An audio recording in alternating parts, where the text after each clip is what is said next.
Another beautiful day in the Valley of the Sun. Not too warm just yet. The roof will be open once again as it was last night. The Rockies, a 5-4 victory yesterday.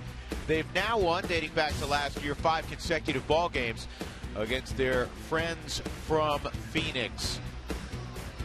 Charlie Blackmon's going to lead things off again for the Rockies this evening, as the Rockies will play the middle game of a 3-game set against Arizona. Charlie slugging .480, which is third in Major League Baseball among leadoff hitters, .286 batting average overall. And here's the rest of the Southwest batting order for Walt Weiss this evening. Corey Dickerson had 3 hits yesterday. He'll bat second. Tulowitzki another double. He's got 10 of those. Morneau got the Rockies off to a great start in the first inning last night with a 3-run home run. Arenado over 300. Cargo showing signs of really coming alive. Nick Hundley's in there tonight behind the plate. DJ LeMahieu leading baseball at .415. And on the mound, 3 for 8 at the plate, by the way, is Kyle Kendrick. And finally arriving in the big leagues and making a splash in the early going is Archie Bradley. Tonight will be his 5th Major League start, his 4th this year, and guys aren't hitting him. With that 119 average, that's the lowest there is in the Major League with anybody that has 3+ starts. And Archie Bradley is going to be really a 2-pitch pitcher tonight. It'll be a fastball and a big curveball. Big guy, 6'4", 230 pounds, out of Broken Arrow, Oklahoma. I had to get that in for George. You had to get that in for George out of Broken Arrow High School. Broken Arrow, the same place that Brad Penny's from. One of the most accomplished high school pitchers coming out a couple years ago. He has a big arm, and you're going to see that fastball about 3/4 of the time. Well, and really nobody's hitting it, and that's not a mistake, folks, on the curveball. 24%. There has not been a hit this year off the curveball. So we'll keep an eye on that to see if he really gets to it much. But the fastball, almost 74-75% of the time, he's gonna rear back and fire it at you. He's a big guy. He's 6'4" and 230, and you're going to see a lot of 92s and 93s. And you may recall, if you're a close follower of prospects, that when he was coming out of high school, where he was a high first-round pick, he was 95 to 98. He touched 100 miles an hour, but he's been more in the low 90s. But he obviously hides it pretty well because there are a lot of swings and misses. Aaron Hill drifts out in the short right center and has the first out of the ball game. Arizona defensively, David Peralta's in there against the right-hander Kendrick. A.J. Pollock in center, Mark Trumbo's in right. Yasmani Tomas, Chris Owings, Aaron Hill, Paul Goldschmidt, and Tuffy Gozwich is behind the plate. So now Dickerson, with the 3rd highest slugging percentage in the National League at .632. This is really going to be a fact-finding mission against Archie Bradley these first 2 or 3 pitches that any hitter sees. But last night for Corey Dickerson, he didn't wait around too often, going up there. The 3 for 5, as you mentioned, it had an RBI. Everything was just centered right back up the middle, like a lot of the hitters for the Rockies last night. 1 ball, 1 strike on Dickerson. Yeah, I thought they did a great job staying in the middle of the diamond last night. Very solid approach. It was just really foul line to foul line, but they were thinking left center to right center. And this is fouled off. Dickerson, Cargo, we're chatting with them in the clubhouse before the game. They looked at a lot of tape, and against lefties, fastball, curveball, no changeups. And that's nice to know as a hitter. Does he have that 3rd or 4th pitch that he can go to, or are there just 2 I have to cover? 1-2, and he elevates the fastball and gets a strikeout. He's got 13 strikeouts now against 11 walks coming in. So he's had some control issues at times. Well, you're talking about control in his last start against Texas. It took him 37 pitches to get through the first inning. So, yeah, there are some control, but he is the #1 prospect for the Arizona Diamondbacks coming into this year. Of course, rated by Baseball America, but he's always been on the top of every list. Yeah, he was rated 15th in all of baseball coming into this year. He had been higher than that a couple of years ago. Those things are always fluid. First pitch is on the inside corner, a strike on Troy. 2 outs. Well, he gets the ball and goes. There's not a whole lot of wasted time in between pitches. I think this first time through will be mostly a fact-finding mission for the Rockies. Some of the guys saw him a year ago in spring training. Different guy. It was his first spring training. More seasoned, even at a young age. And just being able to be around the guys helps your mentality, helps your growth.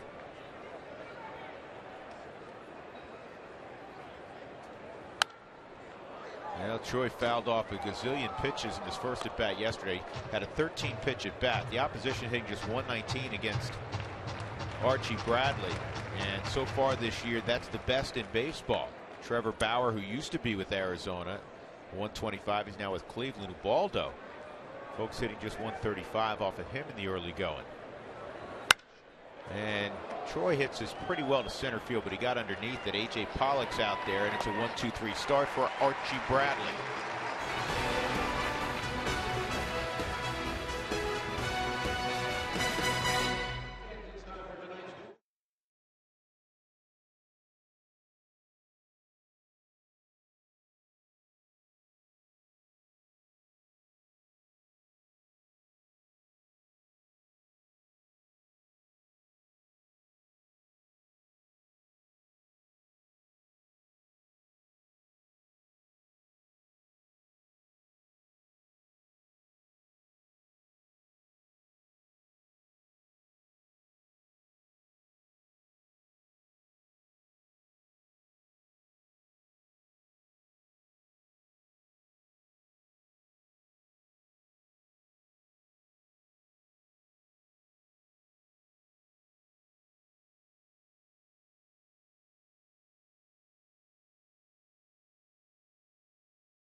Toyota stores, let's go places. And by Southwest Airlines, book your low fare now at southwest.com. Yesterday, the game time temperature was 85 degrees. Again, unusual for the latter part of April down here. Today, a little bit warmer, 89, but it's great to have the roof open. The players really appreciate it. These players, I think, like all of us as kids, would prefer to play outside, right? Yeah, when it's nice like this, sure. Open the windows, open the roof, let's go. 17 different lineups for Chip Hale in their first 19 games. Now this is the 18th different in 20 games. A.J. Pollock up top, then Chris Owings, Paul Goldschmidt, Mark Trumbo, David Peralta, Yasmani Tomas, Aaron Hilltuffy goes with Archie Bradley. A few guys in that lineup have had a lot of success against the Rockies the last couple of years. In the sinkers low, ball one from Kendrick. Kendrick historically has not pitched real well at Chase Field. Trying to turn that around. Well, in 9 games, 8 starts against Arizona, 5.36 ERA. So really wants to try to lower that tonight. Not going to do it with that leadoff. Throw to second's not going to get him. Charlie fumbled it just for a moment. We'll see how that scored. Well, I think they'll rule it a single and an E8. And that's how they rule it, because Charlie, when he got over there, he cut it off, and then when he bobbled it, that allowed A.J. Pollock to continue on. The 11th there of the season against the Rockies, second against Charlie. That was off the heel of the glove. A.J. Pollock has good speeds, running hard out of the box, but just kept going when he saw the bobble. And this is chopped foul by Chris Owings. This will be the 5th start for Kyle Kendrick. His last outing was a real solid affair at Coors Field. His best outing, obviously, was his Rockies debut opening day in Milwaukee. Yeah, that's when he went 7 innings, 7 hits, 6 strikeouts, 0 walks. So that the last start was better because he was attacking the strike zone. Kind of gotten away for that in a couple innings or a couple games. And that was pulled to left, a base hit. Pollock will stop at third. And immediately back-to-back hits for a team that has been somewhat offensively challenged. Not as much at the top of their lineup, but more in the bottom portion of their lineup. They did have 9 hits last night. They have scored just 6 runs, however, their last 4 games. Part of that is runners in scoring position. Last night they were 1 for 13, 5 for their last 60. And this is one of my keys to the game tonight. Handle the middle part of the lineup for Arizona because of Goldschmidt, 16 RBIs. That's tied for 3rd in the National League. And then Trumbo follows him up. Back up the middle, and that's 1-0 Arizona. I mean, this is quick. This is about 4 or 5 pitches into the ball game. 3 baseballs barreled against Kyle Kendrick. So Paul Goldschmidt with his 17th RBI. He's now hit in 18 of his last 19 against the Rockies. Well, this pitch was away from Goldschmidt, but up, allowing him to extend the arms. And then right back up the middle. And you're right, Drew. 5 pitches in, down 1-0, runners at 1st and 2nd.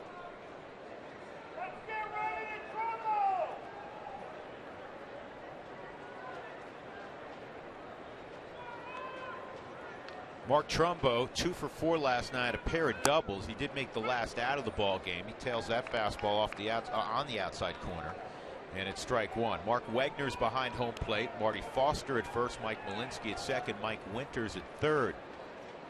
It's a 4M club. Everybody with an M in their first name.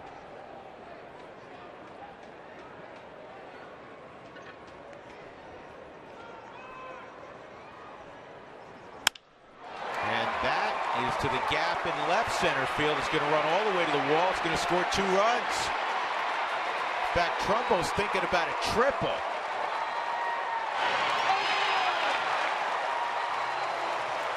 He doesn't get many of those. 3-0 Arizona.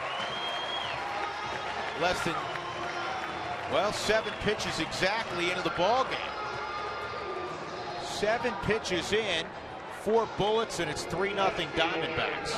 The 3rd triple of the season for Trumbo, 10th of his career, and he has the last 4 extra base hits for Arizona. And then once this got into the gap, the gaps are pretty big. It runs out to about 413 out in left center field. Allows him to trot into 3rd. David Peralta at the plate.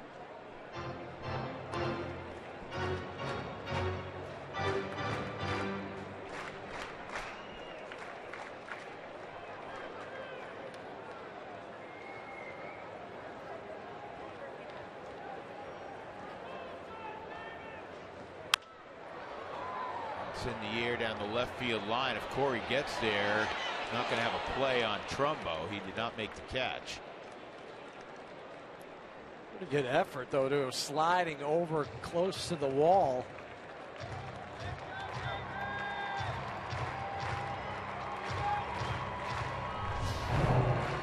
That's the slide. He's worried about the wall, worried about the ball. What is that sticking out of that wall down there?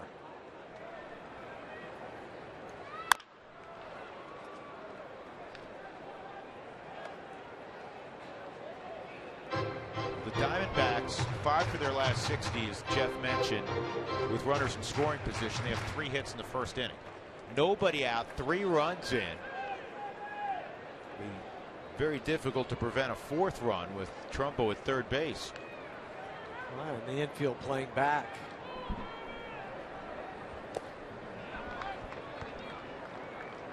Two and two.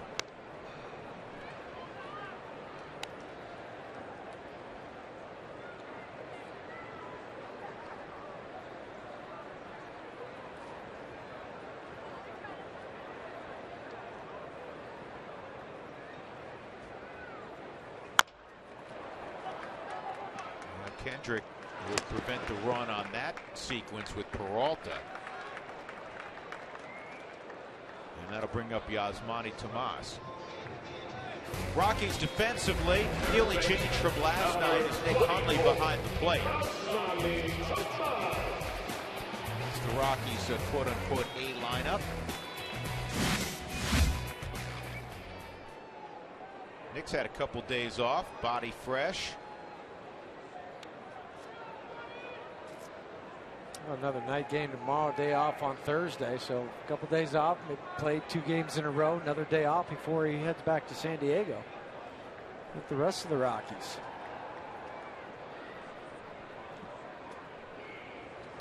Tomas, ground ball to third, Got fair it. ball. They get him there. No, safe there. Throw to Nolan first. thinks he's out. Nolan's saying challenge it. Yeah. Because Nolan did not even hesitate. Once he tagged Trumbo at third, he made the throw to first and kept jogging in. Infielder will know. He'll let you know one way or the other whether he got him or not. Oh, yeah, he's right out. there. He's out by a foot. Yeah, that's what I'm saying. He wouldn't continue to run in and try to deke the umpire if he knows he didn't tag him. I mean, this is going to be an easy overturn. Yep. Out. Clearly out. Yeah. And then the accurate throw by Arenado. Double play. Boy, it had been forever since we've seen Nolan make a special play, huh? Yeah. And I'll tell you what, that's going to be huge because I said a moment ago, nobody out, runner on third, and the infield playing back, and you don't have a strikeout pitcher on the mound. You have a contact pitcher. Virtually impossible not to have that run score, and you're still in the middle of the lineup. They already called them out. There it is. So the Rockies, sounds strange, but do well to only give up 3 in that first frame. 3-0 as we go to the second.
Special defensive sequence. Every night he does something. Last night a couple plays where you just shake your head. Now tonight he makes a play going towards the line, tags runner, makes a throw to first.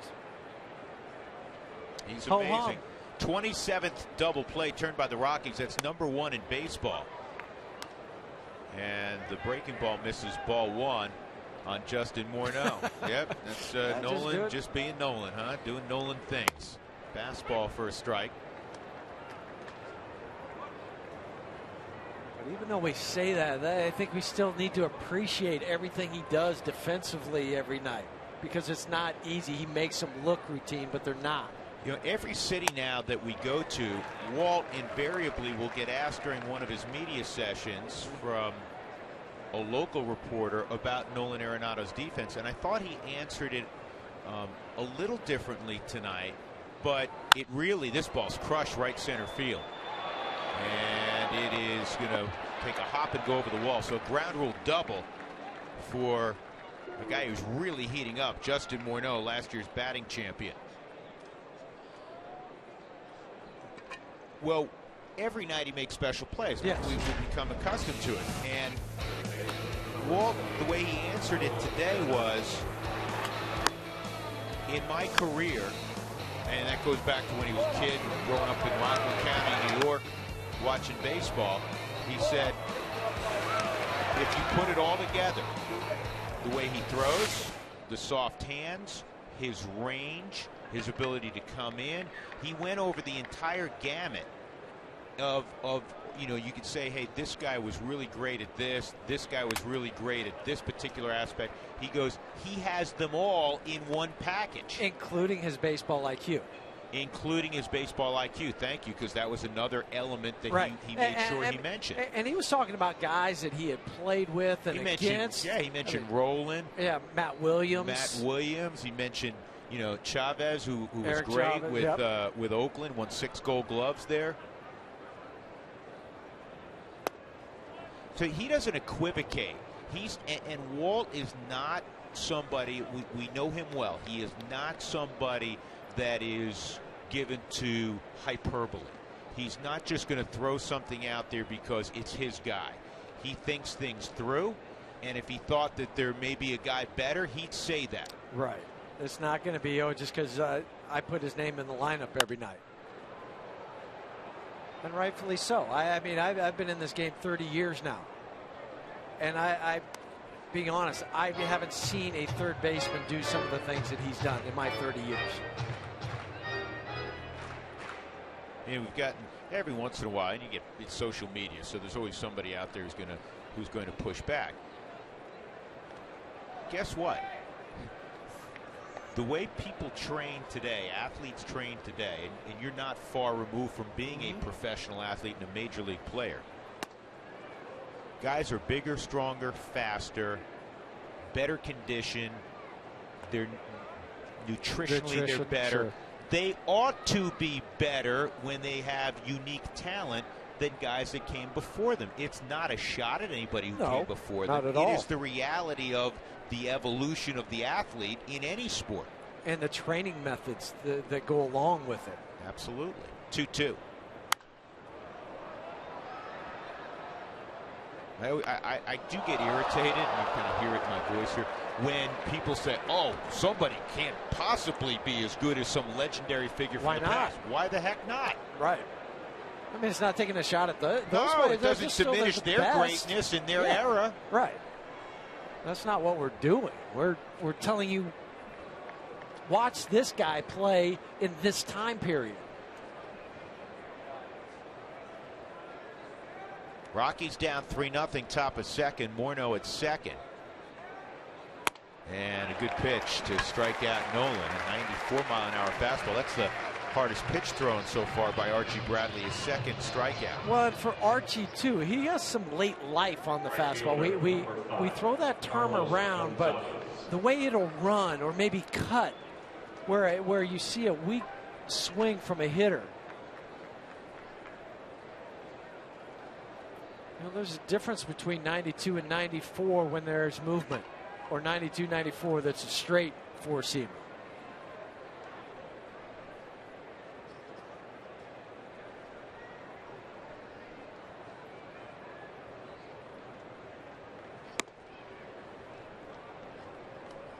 Who wants tacos? If the Rockies score 7 or more, go to participating Colorado Taco Bell locations the next day between 4 and 6. Get your Rockies taco special. Live Moss at Taco Bell. 1-0 on Cargo. Those are big tacos. Those are large, good-looking tacos.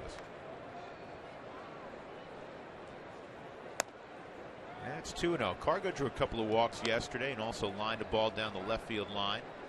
Starting to see the ball, looks like a little better. You can tell just the way he's taking pitches that he's seeing it better.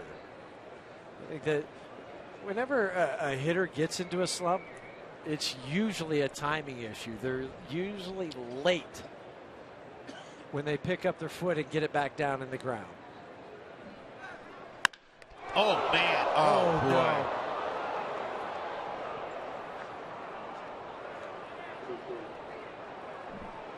Just hope that did not catch him in the face.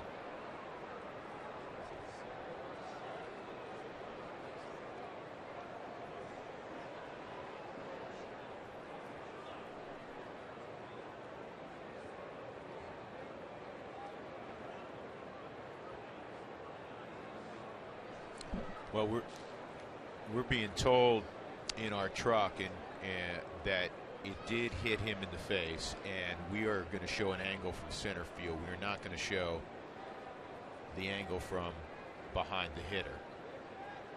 Don't think it's appropriate. Cargo waits back on the curveball, and wow. That's every pitcher frightening. Every pitcher, you know, somewhere in the recesses of their mind has to think about that. We've seen it with Juan Nicasio. You know, we've seen other pitchers, you know, throughout recent times get hit.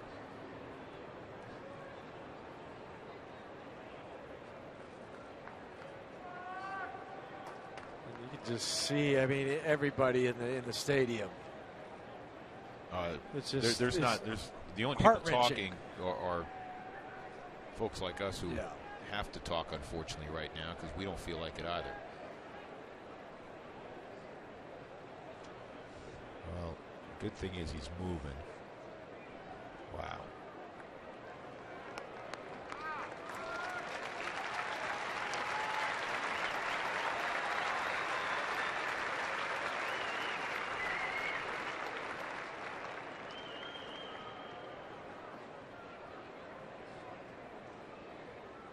We saw that scary situation at home plate last year with Giancarlo Stanton.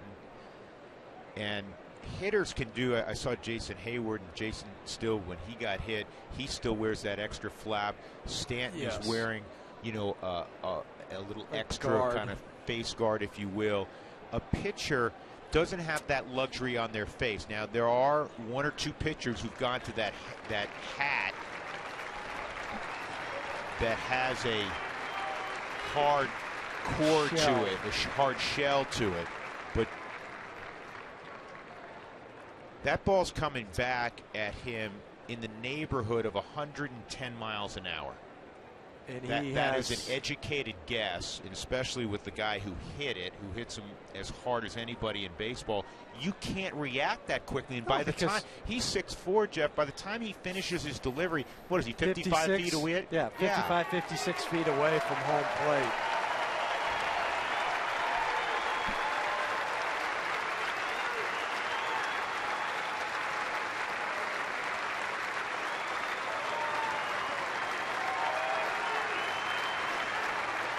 Wow. Good for Archie Bradley. He's able to walk off on his own and gives a thumbs up. We wish him all the best.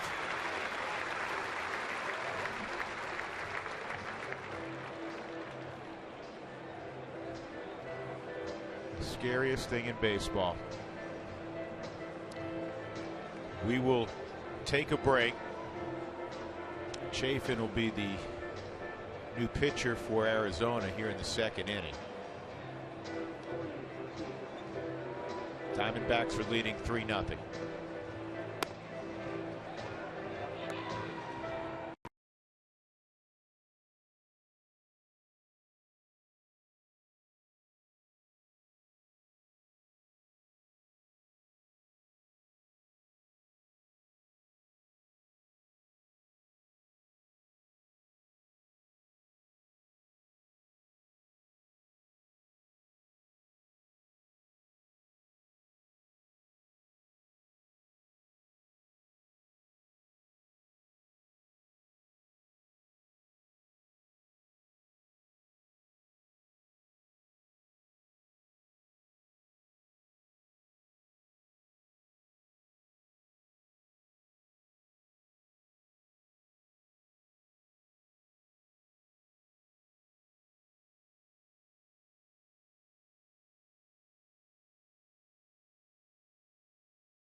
at Archie Bradley, and it caught him flush on the side of the face. And again, we're not going to show the angle, and his, from a swelling standpoint, it immediately blew up. The good news is Archie Bradley was able to get up and just walk off the field slowly. He gave a thumbs up to the crowd.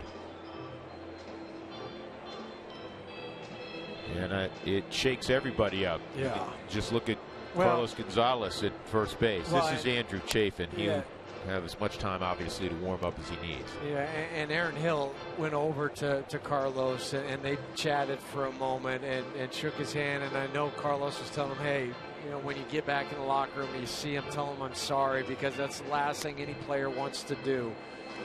I mean, you take that risk every night when you step out onto a field, whether you're a pitcher or somebody standing in the box. It's always there. It's always in the back of your mind that something can happen, but you have to put it out. But when it does, it just gets you right in the pit of your stomach. Well, while Chafin continues to get loose, we'll take another break. We'll come back and resume play. It's 3-0 Arizona. The Rockies have runners at first and third.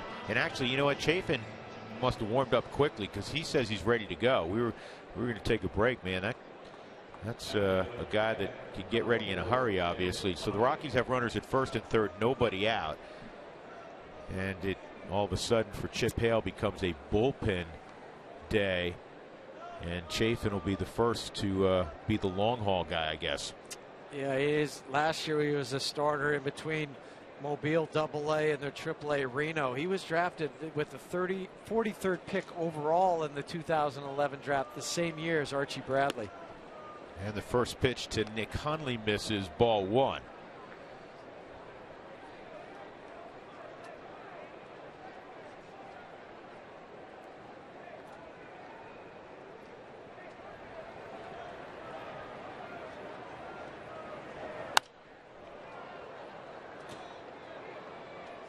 It changes everything, and most importantly, all you care about is the well-being of Archie Bradley.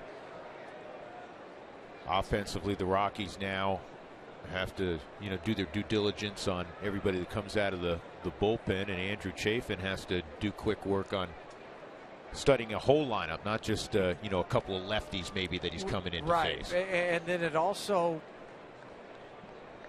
you also have to engage again back into the game, because you had stopped and your prayers and your thoughts were with Archie, but now the game is resumed again, and this is where you have to compartmentalize what just happened and what you need to do now. 2 balls and a strike. Do you recall any time in any of the many games you played that something similar happened? Brad Holman, when I was with the Rangers and he was with the Mariners, threw a pitch and Mario Diaz hit one back right, and it caught him flush on the forehead. And I had played with his brother Brian in Montreal, and the ball ended up going up into the stands. And he spent 2 or 3 days in the hospital, and went by the hospital that night to check on and make sure. And I still think about it now. It's so hard to think about, but it's part of the game. 3-1 on Hundley.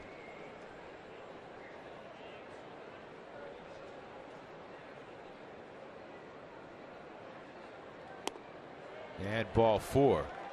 So Chafin walks Hundley. The bases are loaded, nobody out. And the leading hitter in baseball is coming up in DJ LeMahieu.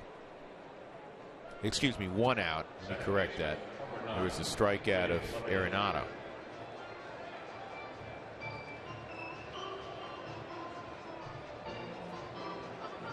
There are the gaudy early season numbers on LeMahieu. He's putting together one of the best Aprils in the history of the ball club. Remember, Nafee had a huge April. I believe Larry Walker had an enormous April back in '97. Dante.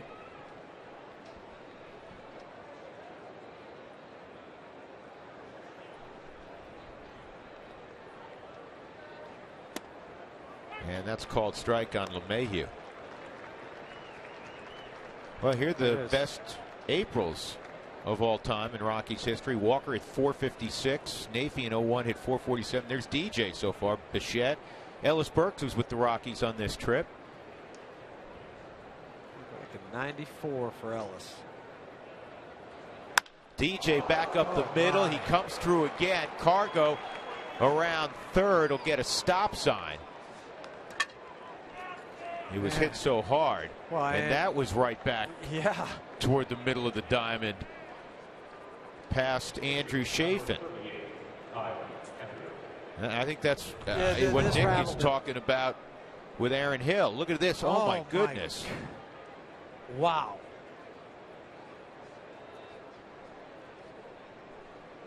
Oh. But it's an RBI. The bases are still loaded.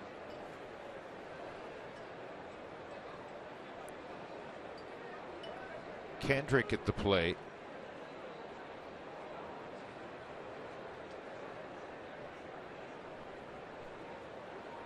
Kyle, a good athlete. He can swing it a little bit.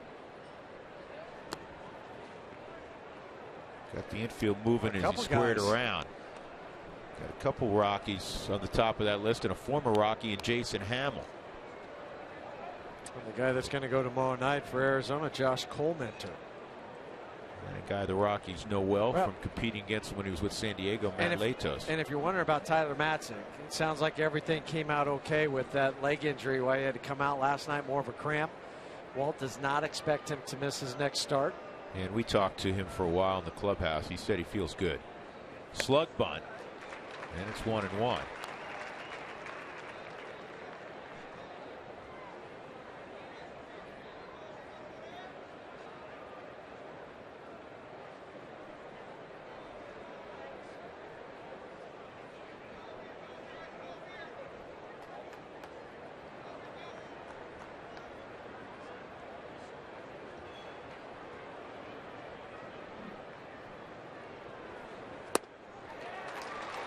Blackman on deck.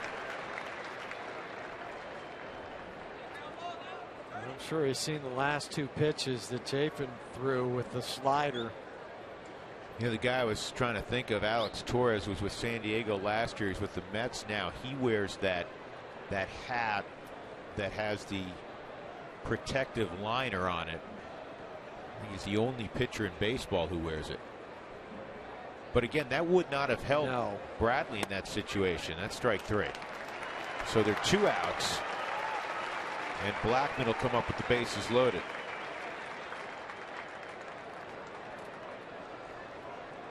Center fielder Charlie Blackman.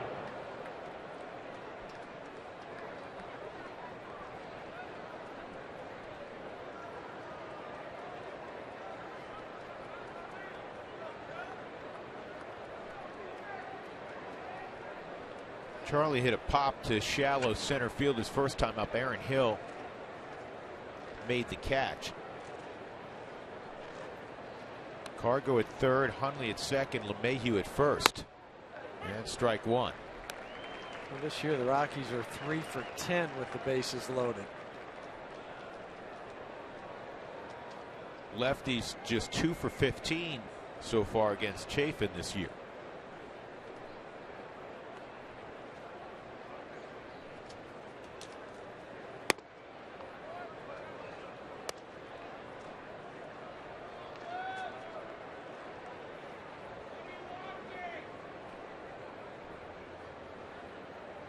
Well, I wouldn't have guessed that, would you? That stat? No. 1 for 13? He'll turn that around.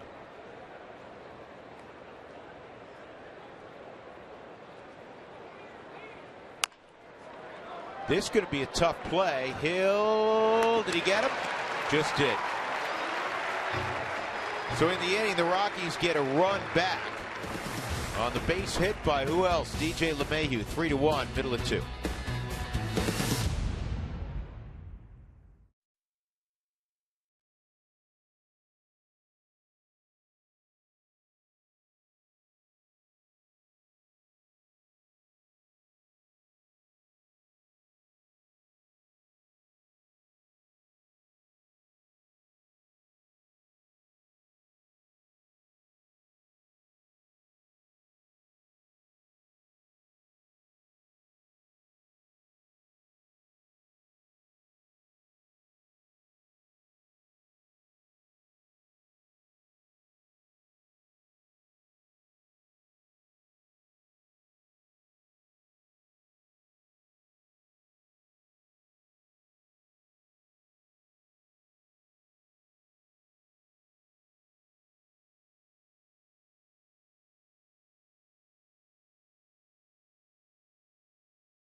drive that hit Archie Bradley on the side of the face. Bradley did walk off the field after a few minutes of being down. His face was very swollen and gave a thumbs up to the crowd. Because we have all of this data now in ballparks at our disposal, we guessed that the exit speed on that line drive was in the neighborhood of 110 miles an hour. You're talking about a guy who hits the ball as hard or harder than anybody in the game. And there's, again, plenty of data to support that. The exit speed on that ball off of Cargo's bat that hit Bradley was 115 miles an hour. Wow. And then, I mean, obviously, no time to react when you're throwing the ball. You're 55 feet away, and a object coming at you at 115 miles an hour. Tulo's going to make the catch, and Aaron Hill's retired. Rockies fans, you can join the conversation. Send us your thoughts, photos, and favorite moments from Coors Field via Twitter, Instagram, or Facebook. Use the hashtag Toyota Talk as we celebrate 20 years of Coors Field.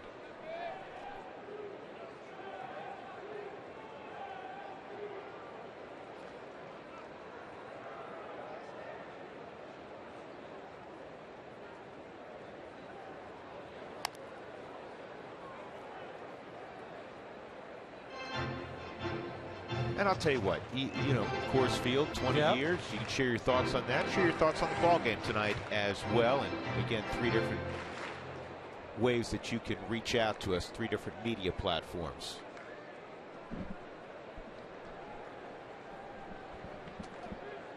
Oh, and 1 on the catcher, Tuffy Gozwich.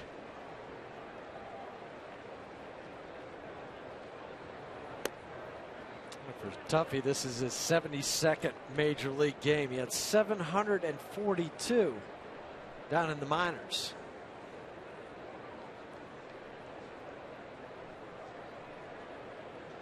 He's a product of Arizona State. In fact, his brother played at Arizona State also. Phoenix area kid. The 3rd Sun Devil to play for the Diamondbacks.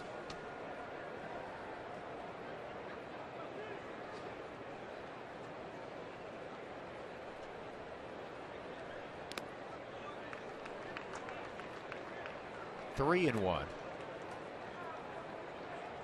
So I know you're wondering who the other 2 were, right, Drew? Well, you know one of them for sure. Yep, one of them was the only guy for a long period of time. Willie Bloomquist. Yep. Good pitch, 3 and 2. The second guy, not quite as famous. Nope. Jake Elmore. Not one of the Blues brothers. That was good. Back up the middle. Tulo's going to get there and in plenty of time throw out the catcher Gozwich. 2 outs. And Chafin will come up. Let's take a look at some news and notes around the big leagues. The Baltimore Orioles game tonight was postponed, so that's 2 nights in a row. Tomorrow they will play at Camden Yards, but there will be no fans because of the unrest in Baltimore. They also moved the game time up. That is caught by Morneau. We'll go over some of the other news and notes when we come back. So Chafin a good swing. A 1-2-3 second. Arizona has a 3-1 lead as we go to the 3rd.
third inning. We continue with the news and notes. So Baltimore will play tomorrow's game without any fans in attendance, and as Jeff mentioned, the time of that ball game has been moved up.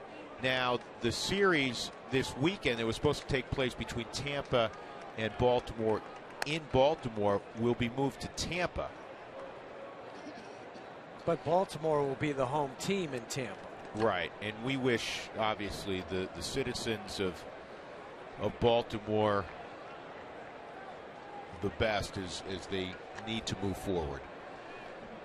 And we'll leave it at that. The 2014 National League MVP and the 2014 World Series MVP hooking up in L.A. And this was really terrible news. Kirk Gibson diagnosed with Parkinson's disease. And Walt was asked about that before the game, and I thought he had obviously appropriate concern, and then he said, I am sure that Gibby will fight it as he did and competed on the field. We know when he played, he was one of the toughest men to play the game. Yeah, he would take you out at second base in a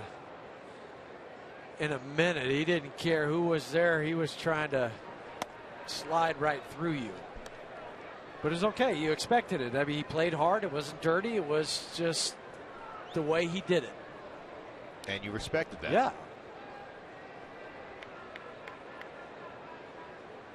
2-0 on Dickerson. And 3-0. Chafin misses there.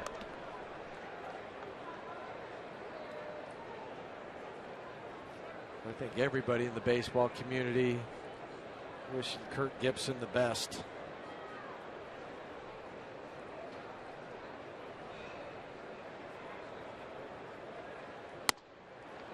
That's in there, 3-1.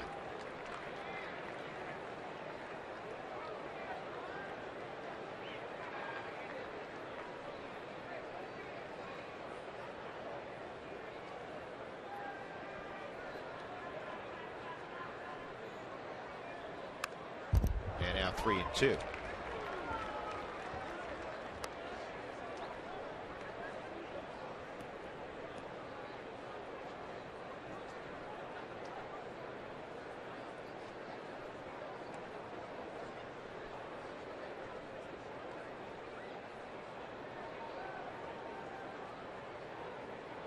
Does he go back to the slider?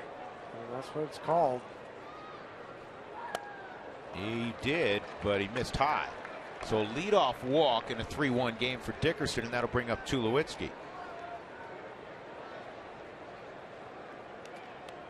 Shortstop, Troy Tulowitzki.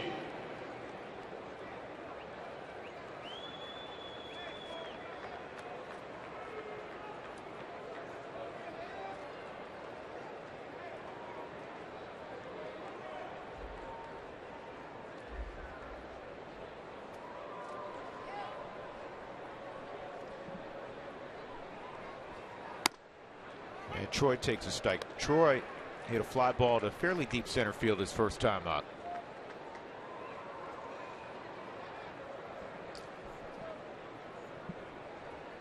He just missed the curveball in that at bat.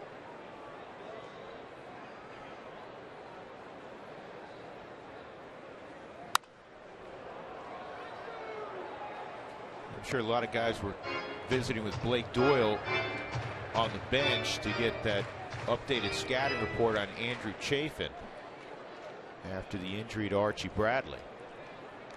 Well, for Chafin too, his longest outing this year has been 3 innings. That was back on April 10th. He threw 33 pitches, and now he has 22. So that's going to be something that you'll keep an eye on the rest of this, the next couple innings. And keep in mind, now the pen threw the ball well for Arizona for the most part yesterday, but they had to eat up 3 2/3 after the Rockies ran off Chase Anderson after 5 1/3.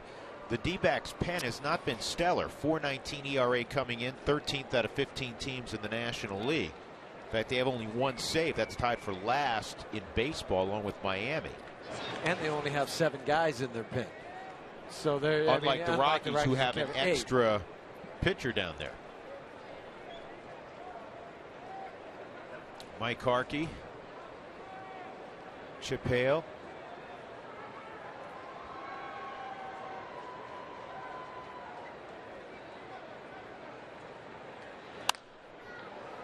This is going to reach the seats, I believe, though Goldschmidt will get over close. Let's take a look at our Hyundai League leaders. Best road record in baseball so far. Detroit 6-1. Houston, surprisingly, have won 8 out of 10. And then the Rockies. They've tied the 06 team for their best start through 10 ball games at 7-3 out on the road. Houston leading the AL West. They're 12-7, 3 games up on the Angels. It's a big swing offense. We're going to hit some home runs. They're going to strike out a lot. Getting some solid pitching from Colin McHugh and Dallas Keuchel. And that's a strikeout at Tulowitzki. Second strikeout since Chafin came aboard, and that'll bring up Morneau. First baseman Justin Morneau. Talking to Justin's buddies from Vancouver today during batting practice. Yeah, they were fired up. They were. They were excited to see that home run last night. Reliving the story about the first home run they saw Justin hit, and then another one in last night's ball game. Morneau's getting locked in. He's hitting 7 straight. A .478 average during those 7 ball games. And with the double he had in the second inning, he's got the average over 300, where you'd expect it to be. Right. 308. Dickerson walked. Corey's at first. 1 strike on Morneau.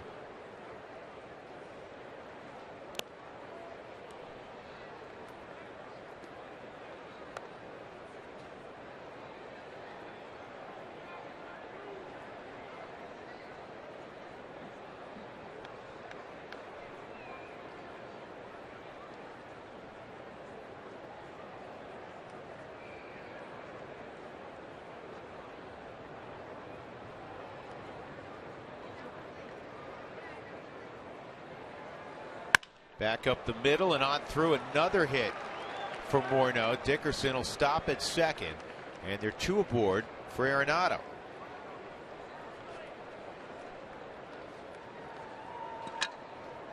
Well, don't forget, May 4th is Purple Monday, where Purple win prizes. The first 5,000 receive a Purple Monday Tulo t-shirt. Purple Monday.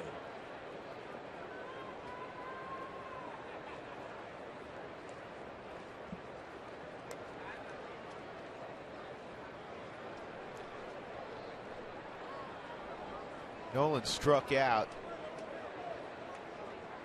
against Archie Bradley on a 94-mile-an-hour fastball just off the outside corner.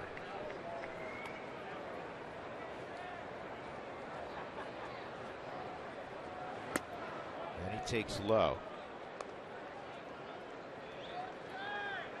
Well, it's been a couple games since Nolan has driven in a run. I'm calling it here. He's going to drive in a run or 2. He's hitting just below 500 with runners in scoring position.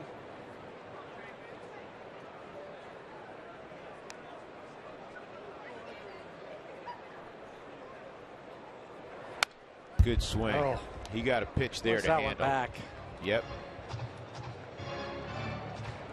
Shaking his head.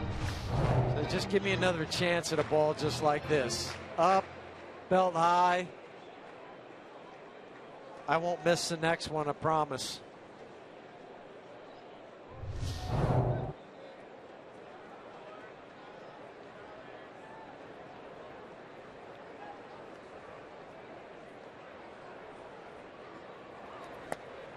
Stayed off that. I just enjoy watching the movements after he'll take a pitch, and sometimes he walks it back and eyeballs it all the way into the catcher like Pete Rose used to do. Step across the plate if it's outside. And he gets underneath this one. Shallow right center field. This is a long run. The layout, and it drops. And everybody will move up 90 feet. They play a deep outfield here. And remember, Pollock has Trumbo to his left or in right field. And in fairness, Mark Trumbo's not going to get there, so it's all on Pollock. He had to run about 50 yards. Well, and I'm also wondering why Aaron Hill gave up on it so fast. He just stopped. He didn't even go out to attempt to catch the ball, and Pollock had to dive and lay out for that ball. I agree with you. You played the middle of the infield. I mean, we saw Aaron Hill go out at least that far earlier in the ball game to catch a pop-up by Charlie Blackmon. Right, the first hitter of the game. So it's a pop-fly single. And now the base is loaded for Cargo with one out. Rockies trailing 3-1.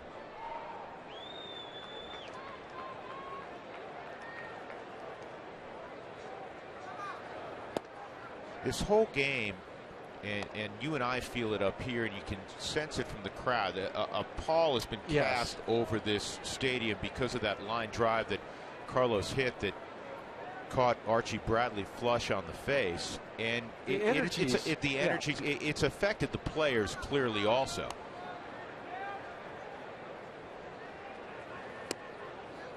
That's a strike. I mean, it doesn't matter whether he's you still have still play the game. You do, but that is easier said than done. And it doesn't matter if it's the opposing team. He's still a brethren. He's still in that baseball fraternity. And nobody wants to see what happened occur. 1 ball, 1 strike. And Cargo fouls it off. And the Rockies a great opportunity to perhaps get even or better here in the third. 3 runs in the first against Kyle Kendrick. Arizona had 3 runs on 7 pitches. Single, single, single, triple. Pollock, Owings, Goldschmidt, Trumbo. 7 pitches in, it was 3-0 Arizona. And the strikeout of Gonzalez by Chafin on a breaking ball.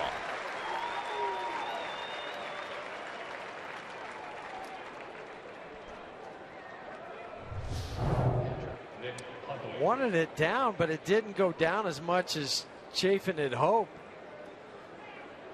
Carlos just swung through it.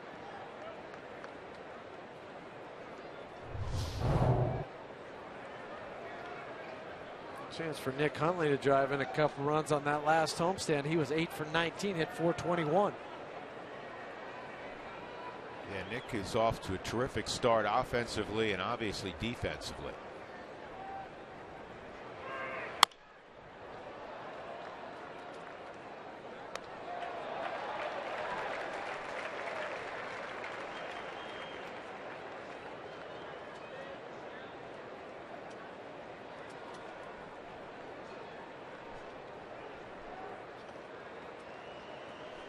Hundley walked last inning.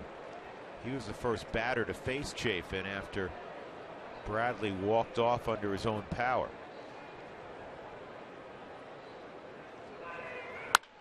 And this ball is going to twist foul. 3 Rockies on. Dickerson a walk is at third. Morneau a single up the middle at second. Arenado, that pop that landed in center field, is at first base.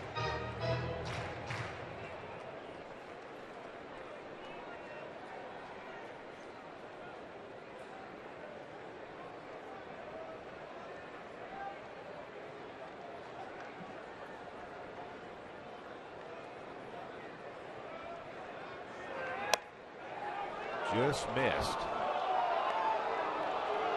by the shade of the inside corner. Tried to lift the arms and steal a strike call. For Chafin, he also has a changeup. We haven't seen it. We've just seen the fastball slider.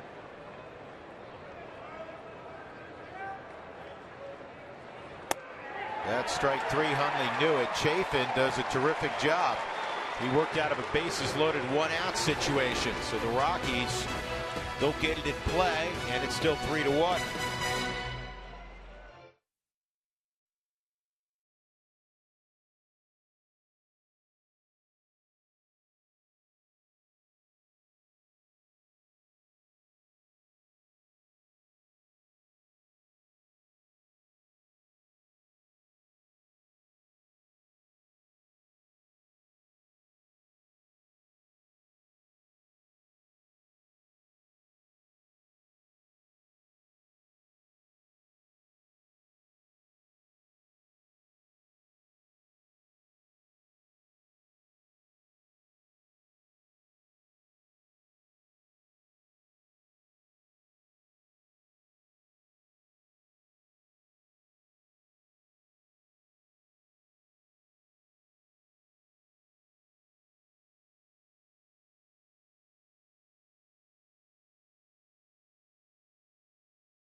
Hit of the night for Justin Morneau, who you see. He now has extra base hits, in fact, 2 or more in 4 straight games. And I was talking to Charlie Blackmon about doing that in the big leagues. Easier said than done. It's hard to do, especially when you're hitting in the middle of the order and people know who you are, like Justin Morneau. I mean, it's guys that are tough, tough, and they're going to come at you. So it's impressive to see it. So, guys, as I said, 4 straight games with 2 or more hits for Justin Morneau. Raised his batting average from 231 to 319. That's what he hit last year. You look last year, he led the team with 48 multi-hit games, but he had multi-hits in a game 4 times in a row, only 1 time. He's got that now. So, and Jeff, you just ride that out when you're locked in, right? Well, kind of like what DJ's doing, too. I mean, you don't go up there and you don't talk to them about hitting, what they're doing, how they're doing it. You just enjoy it. Second time through for Arizona, which means second time through for Kyle Kendrick. He's got to figure out a way to get Pollock, Owings, Goldschmidt, Trumbo, because they all hit bullets against him his first time. And it is a 3-0 count on A.J. Pollock.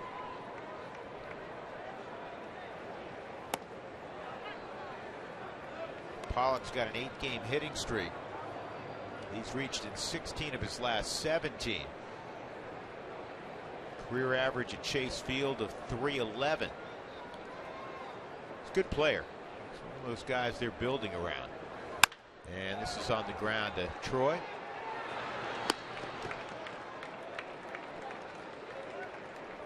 The day after every Rockies victory, like today, get 50% off your online order at Papa John.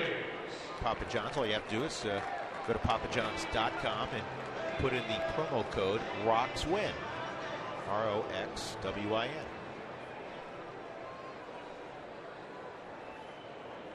Washington got a victory finally. They had to score 13 runs to do it. They beat Atlanta 13-12 at Turner Field. Chris Owings at the plate. Atlanta was up in that game by 3 or 4 runs. Dougie's saying it was 8-1 at one point. Last I saw it was about 8-5. Dan Uggla hit a 3-run home run to give them that late lead. Boy, that had a lot of movement on it.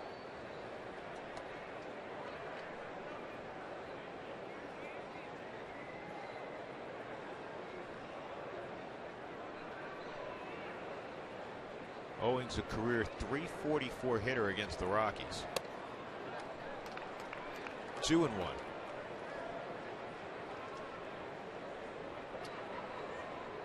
He's just happy to look up and see the scoreboard. His average is .239 because early in the season he was .087.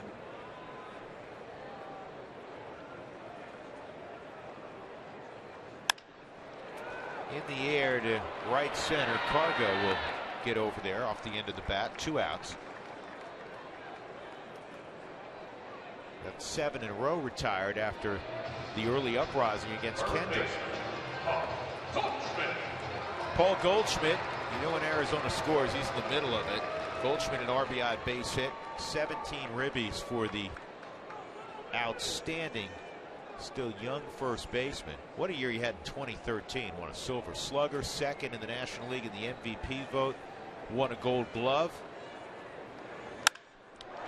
And he gets on top of that fastball, but he lines it, fortunately, right at Blackmon. So it's 8 in a row set down by Kendrick. Rockies trailing 3-1. They've left the bases loaded 2 innings in a row.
I hope Terry Collins can survive.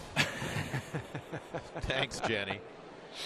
DJ LeMahieu, an RBI single in the second inning, leading all of baseball in hitting. And he's also driven in 13, which is second on the club to Corey Dickerson, who has driven in 15. But the difference for DJ, where has he been hitting? 8th and 9th in the lineup. That's it. Yeah. I mean, there's been a couple games where he slid up. This is a high pop to right. Trumbo will make the catch, 1 out. Now, Chafin's lived dangerously a little bit, but he's done a really good job so far. 1 out in the 4th inning. He's got the pitcher Kendrick up. Well, the rooftop is the place to be during baseball season. Arrive early for pregame festivities and beer specials before first pitch.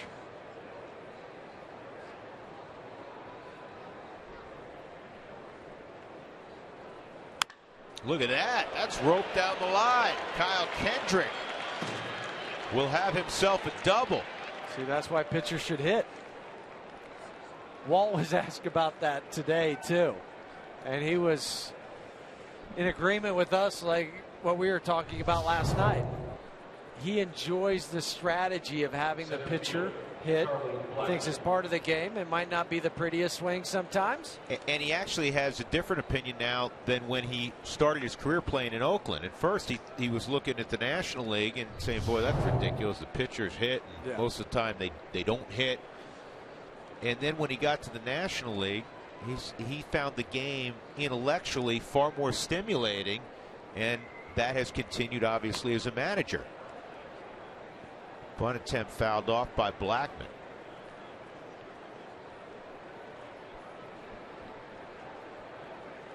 The one thing he added, and you and I have both heard Walt talk about this in the past, he's not a big fan, though, of interleague play. He likes the mystery of you don't know about these American League teams until if you're fortunate enough to get to a World Series and face a team from that other league. So he would just like to do away with the interleague. Just say, yep, American League, play your schedule. National League, play your schedule. And he'd like to see teams play outside their division, inside the league more frequently.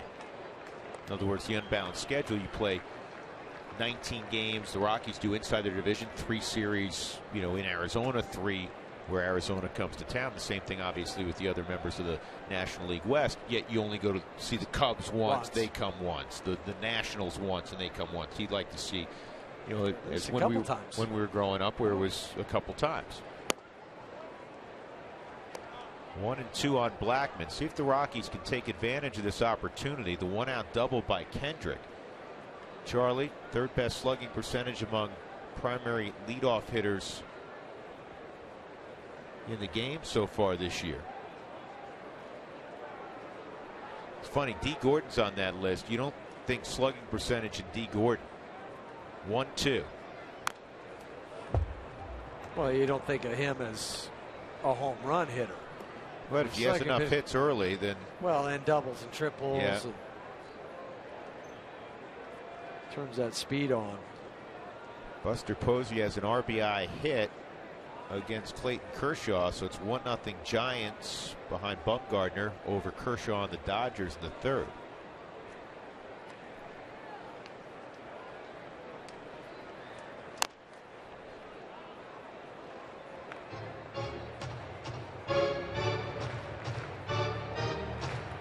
Well, if anything, Chafin has helped Chip Hale in his bullpen somewhat. Maybe going like he is at 48 pitches. Now in the minor leagues from 2011-2014, he made 75 starts. But that was when he was built up and used to going every 5 days.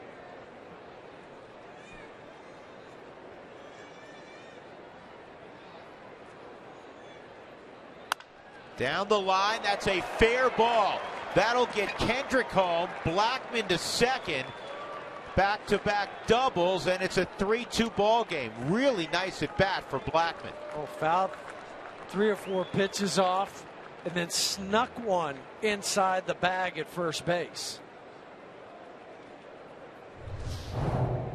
Catches the slider right off the end of the bat. Wasn't even on the forward strike zone. Goldschmidt is down in a crouched position. Just hit it in the right spot. Right, just snuck it in. Don't apologize for that. 10th RBI for Blackman. And now Dickerson with a hit, in all likelihood would tie up the game. Daniel Hudson, speaking of guys that were at one time a starting pitcher, is up for the Diamondbacks, and he's had a tough time transitioning to getting ready. Well, Tommy John surgery, coming off that and figuring out how many pitches he needs to throw. It's not the same schedule as what you do when you start. And that's pretty much what all Daniel's done in his career.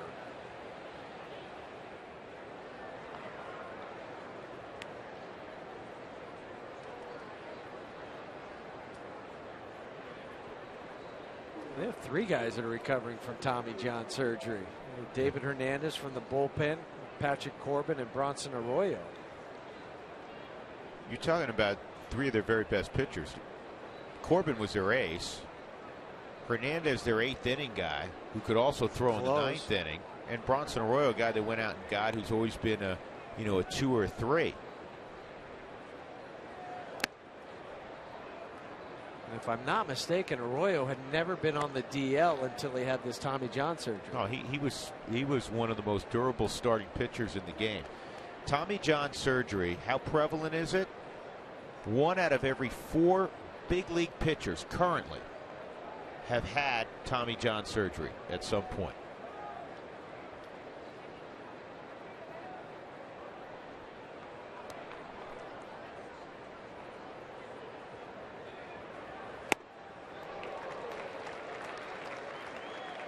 One ball, 1 strike on Dickerson.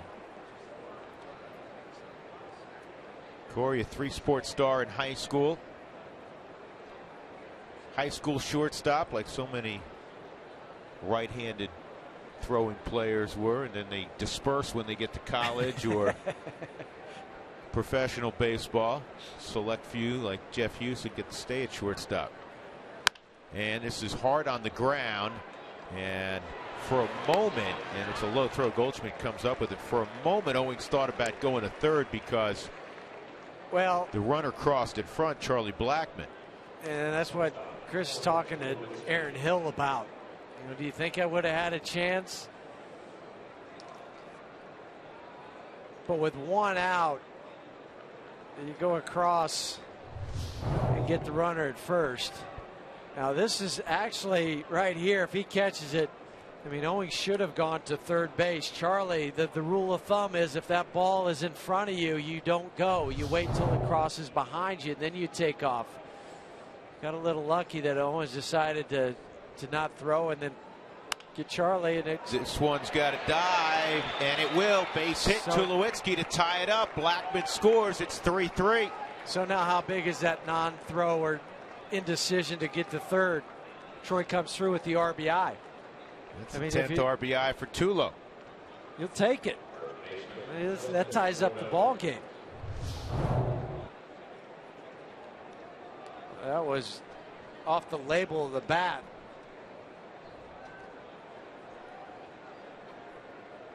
And now drops in. The Rockies' hottest hitter, Justin Morneau. Mark Stout was talking about a double and a single tonight. Morneau's got the average to 318.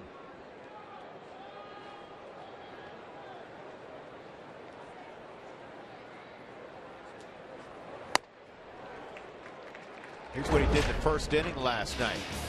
I didn't ask him today, did you? Because I thought he hit this 30 rows up. They still went to the back wall, but I was expecting 5 to 7 rows deep into the stands. Now that wall between where the fence is and the back wall, that's still a good 12 to 15 feet. But it did seem that it was going to land further. Dirt ball, and trying to move up and cut down is Tulowitzki. That'll end the inning, but the Rockies get a couple of runs to tie things up as we go to the bottom of the 4th. It's 3-3 now in the desert.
Great Plains cable TV viewers from Chadron, Nebraska. Thanks for watching the Rockies on Root Sports. Be sure to tell us where you're watching from on Twitter at RootSports_RM. Use the hashtag WhereWeRoot.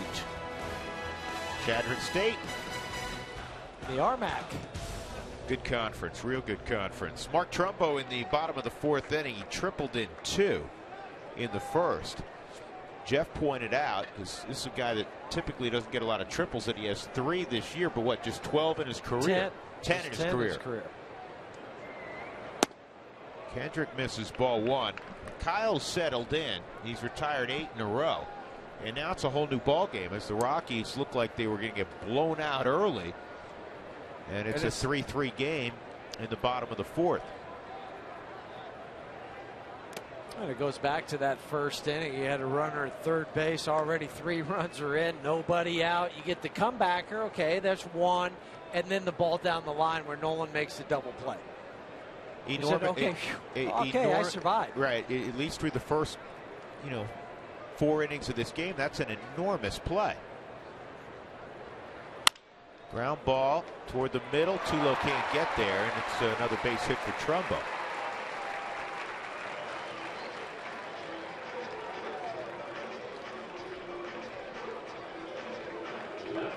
Dougie handed me a note. We were talking about the Nationals, and they've been struggling out of the gate with this vaunted pitching staff and a lot of really good offensive players. They were down by 9 runs today to Atlanta, and they won the game 13-12. Into today, over the last 5 seasons, when teams were up by 8 runs or more, that had happened 1,038 times that a team built an 8-run lead or more over the last 5 years. 1,036. Did I say 38? 1,036. The teams with that 8-run lead were 1,031-5. Well, now they're 1,031-6. Thank you, Doug. I guess only Doug could look that up. That's one of those losses that gnaws at you. I don't think Freddie Gonzalez is going to have a nice night's sleep tonight. Post-game meal, you just won't even eat it.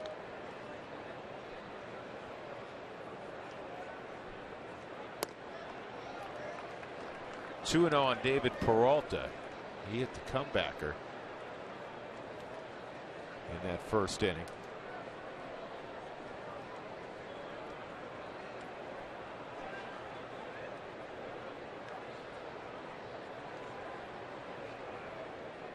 Former pitcher in the Cardinals organization, David Peralta.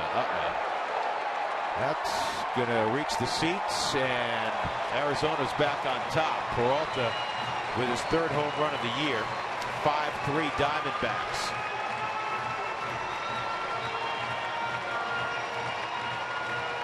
Seventh home run allowed by Kendrick. And the 3rd to a left-handed hitter.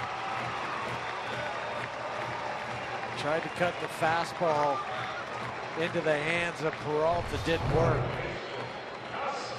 Ball just stayed up at 86 miles an hour.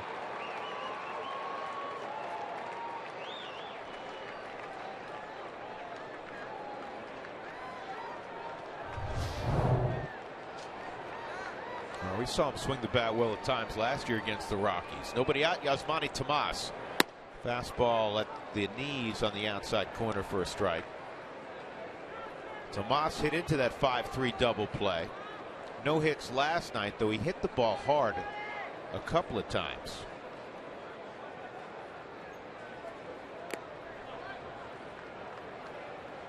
Only Brandon McCarthy had allowed more home runs than Kendrick and Hamels, his former teammate. McCarthy's done with the torn UCL. Yep, he'll have Tommy John surgery coming up. Dodgers are all of a sudden hurting. McCarthy goes down. They learned today that that Carl Crawford is going to be out for a significant period of time with a torn oblique. muscle. He was placed on Not the just disabled a list. sprain or a pull torn. That's a while. That's a long time.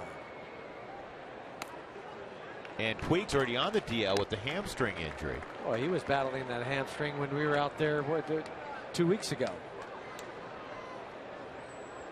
So they're probably real happy they didn't trade Andre Ethier.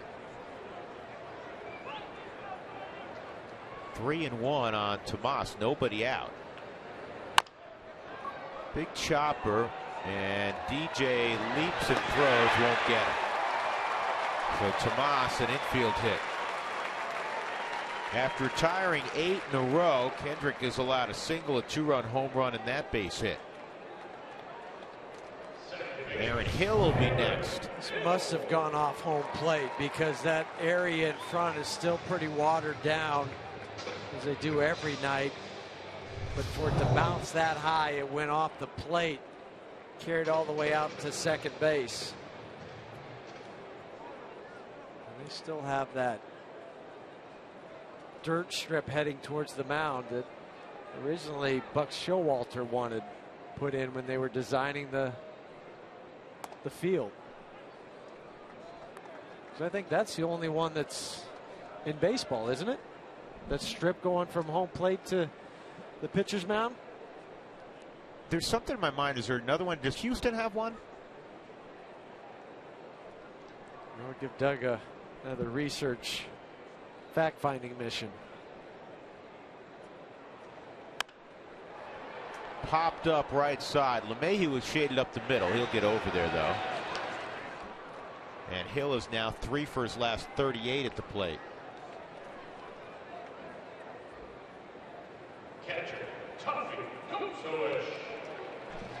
Oh, we wanted to go to the studio recently, but we couldn't reach anybody. And here's why. Post-game cruise spread. Yummy. Thank goodness for napkins. Don't get that on that Spilly, how shirt. many ribs are you in so far? Wow. He can't talk. But at least the game's on. Made sure he framed that. Uh-huh.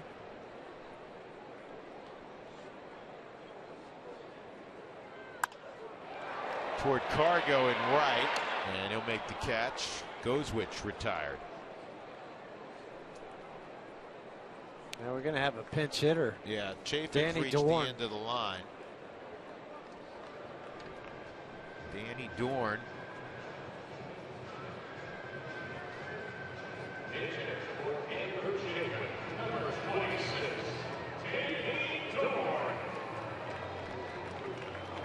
With every challenge call, the Subaru EyeSight review will determine the outcome. Love, it's what makes a Subaru a Subaru.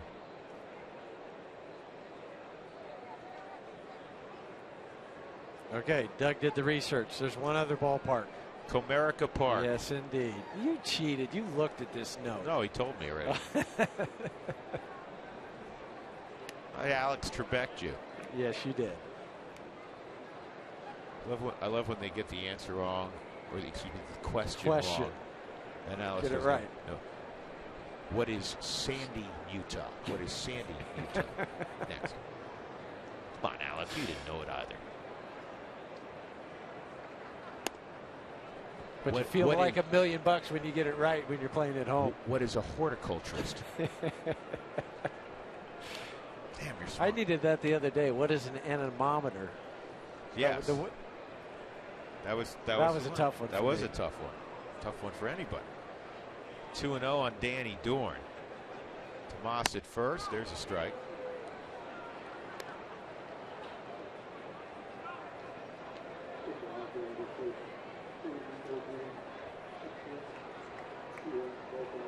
World Geography for $400. What is Liechtenstein? Okay. Moving on. 2-1 on Dorn. Off speed pitch, 2-2. Just looking at Dorn reminds me of Adam LaRoche. His posture, the way he stands, the finish on his swing. 30-year-old spent a lot of time in the minor leagues. 10 years in the minors.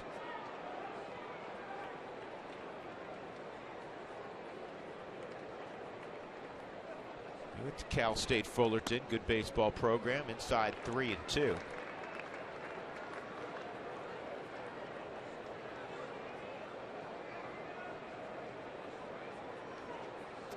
Justin Morneau at first base, letting Kyle know that he's playing behind the runner. And Tomas be right in his hip pocket and then back up 3 or 4 steps as the pitch is being delivered. Outside, so Dorn walks, and now you have to deal with Pollock.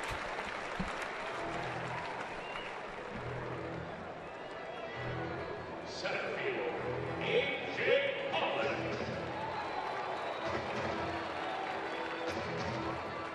That's the first walk tonight allowed by Kendrick.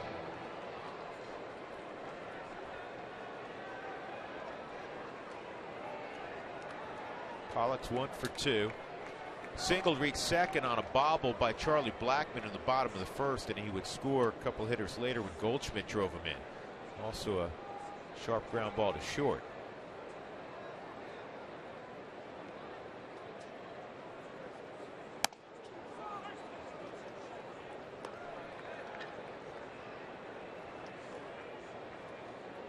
Well, Arizona last night 1 for 13 with runners in scoring position. Tonight 3 for 5. Diamondbacks have lost 4 in a row, 5 of 6. They have a 5-3 lead after the 2-run home run earlier this inning by David Peralta.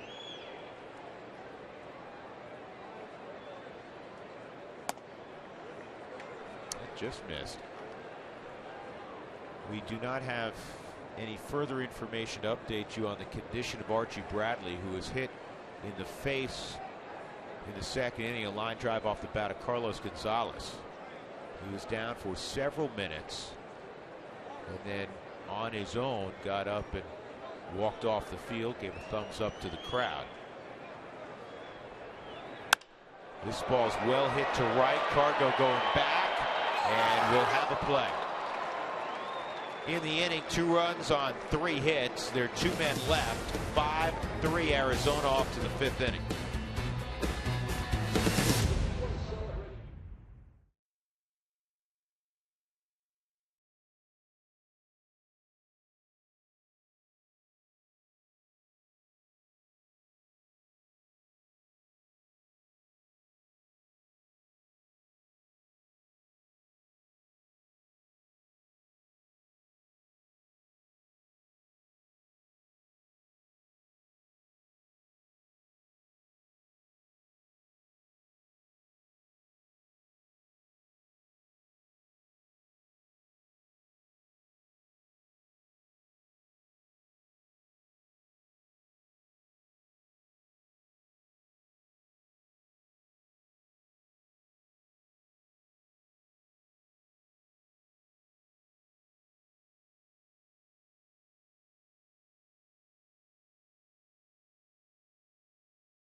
And 8 would be Hundley and LeMahieu. Take a look at these numbers with these 2 guys when it has to do with off-speed pitches in the big leagues. They are the top 2 hitters of off-speed pitches in all of baseball. So I asked DJ LeMahieu what he does with those off-speed pitches and how he approaches his ABs. You might be surprised at what he said. I'm always going to look for the fastball. I always feel like the pitcher is going to throw me a fastball, and you know, sometimes that screws me up a little bit, but I know at the end of the day I can always live with that. So, Drew and Jeff, that's just the way that he goes to the batter's box and approaches every plate appearance. He looks for the fastball, and look, he can hit the off-speed pitch because of that. Well, you have to have your body in a good position to be able to do that. I mean, if you don't keep your hands back and at least partially part of your weight back, then you're not going to be able to hit an off-speed pitch. So it's all about timing and balance. It's almost a common theme every night we talk about it. And pitchers the same thing. You have to have balance over the rubber to deliver the pitch before you go home. So just in a good athletic position.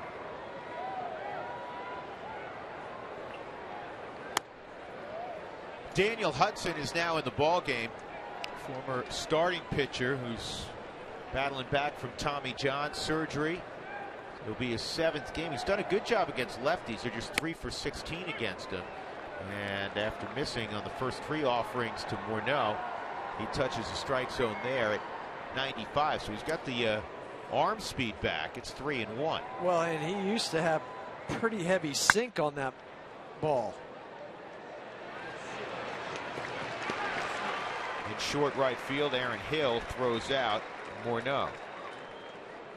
And that'll bring up Arenado.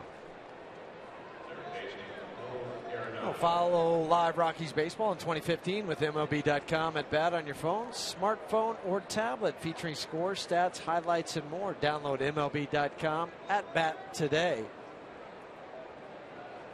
One of the best apps going for baseball fans. Rockies down 5-3. The David Peralta home run the difference now, and that's toward the middle of the diamond. Good pickup there, and a strong throw by Chris Owens. It takes a base hit from Nolan Arenado. 2 outs. He showed some range on that ball. You go far to his left and make the play. Much like what Nolan did last night, he spins and comes up and on the money. Let's see where his momentum goes and where he caught that ball. It's an easier transition to pirouette. And of course, Daniel Hudson's going to like that play from his infielder.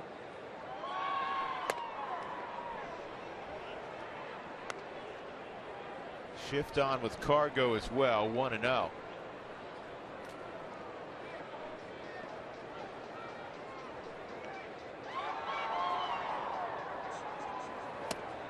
Hudson back in 2011 on his way to stardom with that 16-12 record, 3.49 ERA. He's now had 2 Tommy John surgeries.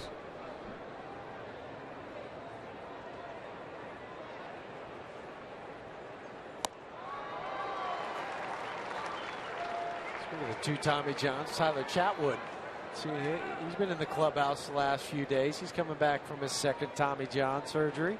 He's throwing out to 120 feet. The next step, soon he'll throw off a mound and spin curveballs also. It's still going to be a later part of the summer.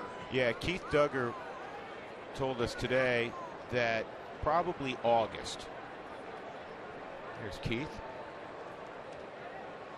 Outstanding head trainer for the Rockies.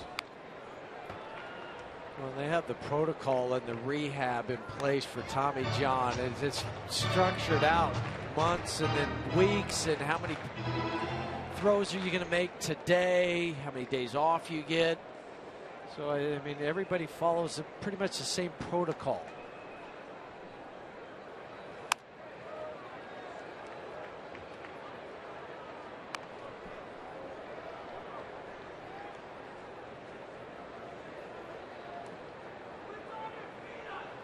Top of the 5th, 5-3 Arizona. Rockies have actually out-hit the Diamondbacks 8-7. 3-2. Carlos over his last 4 games, 5 for 13. Hundley hoping for a chance here in the 5th, 2 outs.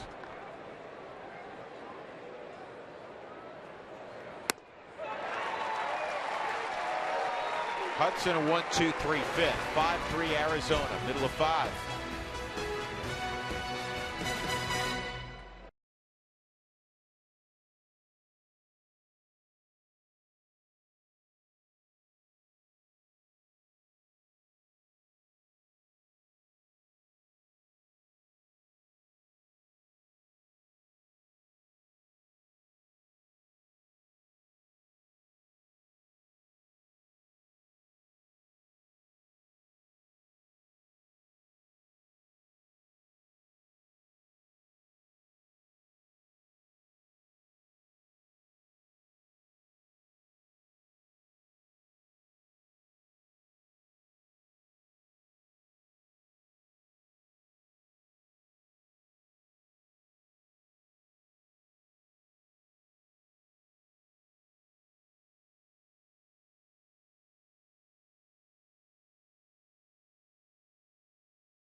Ford F-150. It's not just a truck, it's the future of tough. By Southwest Airlines, book your low fare now at southwest.com. And by CenturyLink, your link to what's next. Chase Field, game 2 of a 3-game set with Jeff Houston and Mark Stout. I'm Drew Goodman. The Rockies trailing 5-3. Chris Owings, Paul Goldschmidt, Mark Trumbo, 2, 3, and 4 in that Arizona lineup to face Kyle Kendrick. Owings 1 for 2.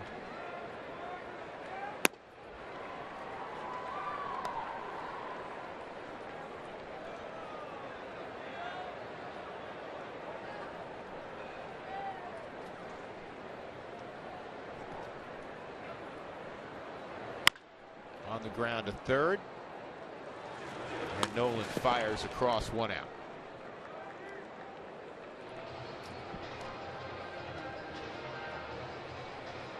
Look who's taking to Twitter, Mark Stout. That is Ottavino up there taking photos earlier today. Let's see the picture that Adam took, or one of them from up there. I'm sure he didn't go up there to take just one. Wow, that's spectacular. Oh. Too high for me. I'm not so sure I'm going up there. We did an open. Remember, was it you and I did an open on the train at Minute Houston. Maid? Yes, it was you. I wasn't so keen on that one. No. All right, we done. But we were. But at least we were somewhat protected. We weren't up on a catwalk. I wonder how wide that catwalk is up there. Mark, go up there and do a hit and tell us how narrow it is. A bunch of the guys from the bullpen went up there this afternoon with Adam. Yeah, but we need your perspective on it. That's right up your alley. Here's the 2-0. I was talking to Axford about that, and he said, you know, when you look at center field and you see the yellow line, that's about 20 feet. So how many of those when you go to the top? It's more than 100 feet up, right? Oh, yeah. Yeah, I'm saying a couple 100 feet at least. Yeah, I'm not good with heights. Well, we do it, Mark, but we're locked in here. I hear you. You're the intrepid roving reporter. That may have to work when Jenny visits Chase Field.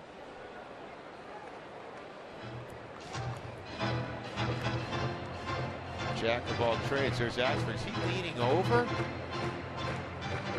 get a better view. What's wrong with him?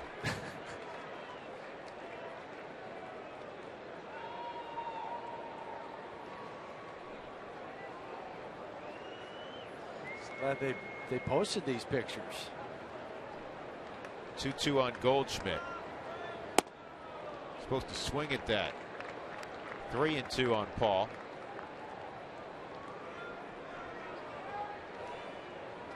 .468 average his last 12 home games against the Rockies. This guy's one of the toughest outs in the game. That's fair. Off the end of the bat, he can end up with a double.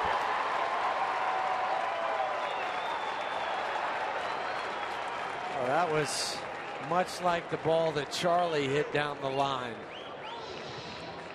I don't think Goldschmidt hit his as hard as Charlie, but they were both off the end of the bat. I mean, that was a cue shot. Do you see where his head? Watch where his head is looking. He thinks he popped this ball up. He's looking up. Where'd it go? Oh, there it is down the line. And you're saying, wait a second. How's that a fair ball? Well, it started in fair territory and then went over the bag and then landed in foul territory. And Goldschmidt thought he had popped it up.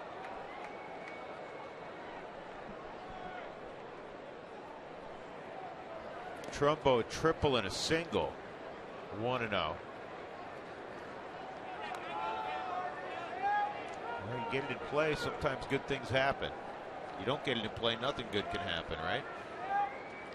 Empty at bats. Pitch count not an issue for Kendrick. 64 pitches. But the Rockies trailing 5-3, 1 out in the fifth. Goldschmidt in scoring position, and Trumbo has been seeing the ball well. 2-0. He hurt the Rockies quite a bit last year. He had 6 home runs last year, had 14 total on the season. Christian Bergman up in the bullpen for the Rockies.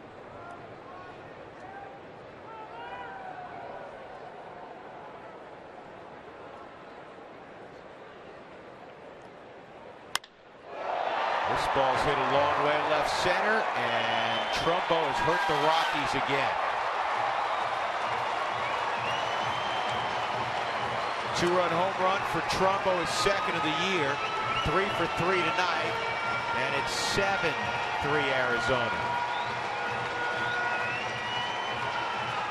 Make that 10 RBIs on the season for Trumbo. He's doing the same thing in the Rockies this year. He has 10 RBIs, 4 have come against the Rockies. Yeah, last year he had 16 RBIs, hit 326, just 223 against everybody else. And no doubter off the bat of Mark Trumbo.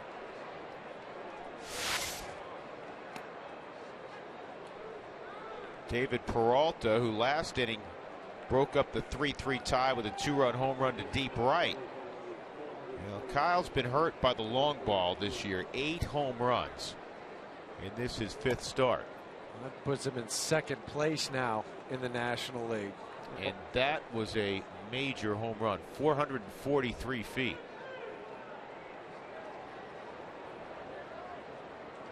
He hit one up into Friday's Sports Grill during batting practice. This thing toward the corner, that's fair.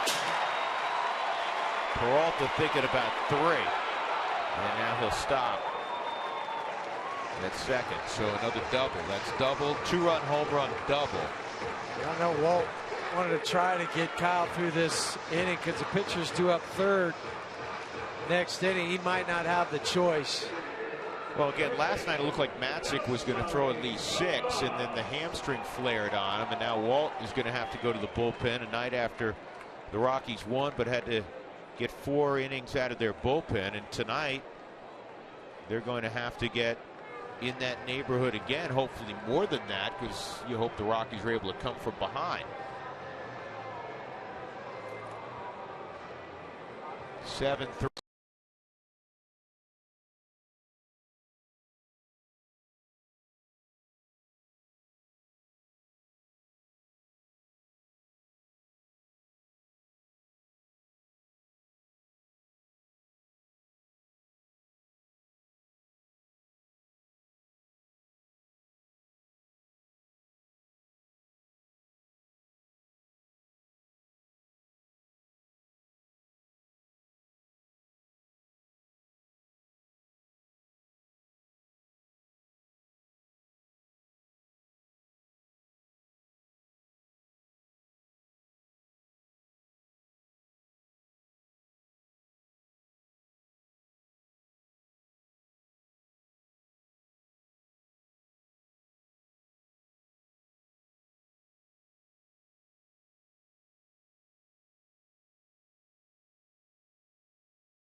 All right, Jenny, thanks very much. Yeah, that's quite a comeback. Christian Bergman with 1 out in the 5th inning, and Peralta at second will face Yasmani Tomas, trying to keep the Rockies within shouting distance of the Diamondbacks. Fastball's up high, and that looked like a cross-up the way it was received by Hundley, but he's not did go going out. No, and for Christian Bergman, we saw the note a moment ago. 9 2/3 innings, 0 earned runs. He's made 3 relief appearances and then the 1 start out in San Francisco, filling in for Jorge. Kind of slings the baseball.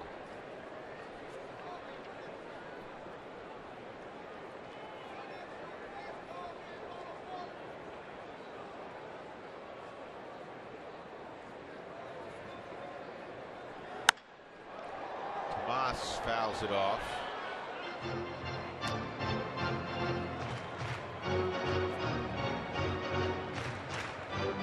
Rockies bullpen has thrown more innings than any other team in the National League, and they're off to a nice start. They're 11-8, but it's not sustainable if every night you're asking your bullpen to get, 3 innings, 3 1/3, 3 2/3.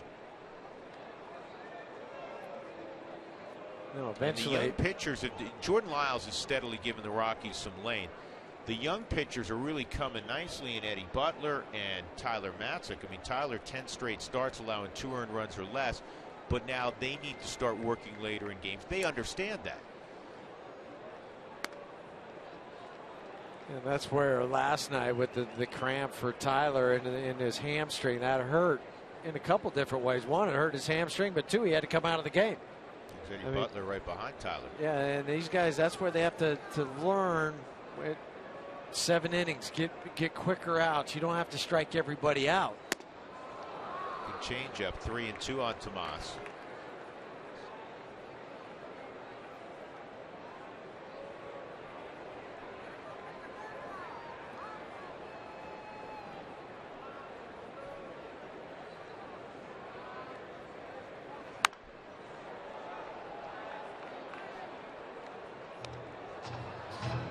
Just watching his swing, just doesn't look like this power guy that all the reports were about him. Yeah, it looks like a guy, Jeff, that wants to serve the ball to right field. Yeah, it's not a $64 million swing for sure. 68. Don't short him $4.5 million. Sorry.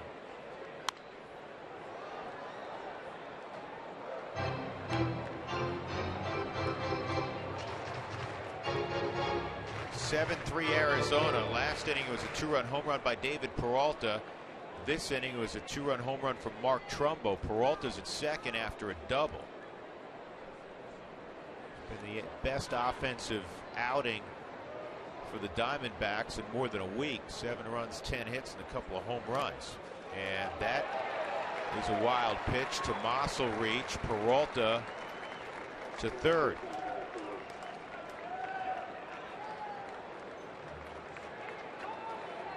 Second baseman, Aaron Hill. It's supposed to be a changeup. He skipped away from Nick.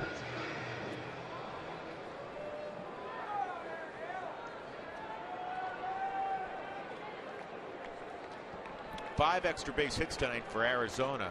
In their previous 4 games, they had only 3 extra base hits. They were all, as Jeff noted earlier, doubles by Trumbo. Can the Rockies turn 2? There's one on to first, not in time. And another run scores. Peralta, as Aaron Hill gets his 3rd RBI, just hustling up the line. It's 8-3 Diamondbacks. Well, the wild pitch allowing Peralta to move to third. So that created the run. Yeah, that run, I'm trying to think, that run then will be charged to Bergman because of the wild pitch, will it not?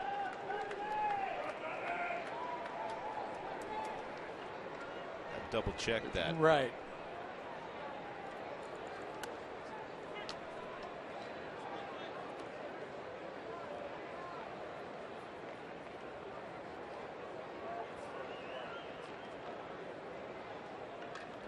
Actually, let me correct that. It's still got to be Kendrick because he was responsible for him for the getting runner on. And this is a tough chance. Tulo, bare hand, and he throws out Gozwich. In the inning, 3 runs for Arizona.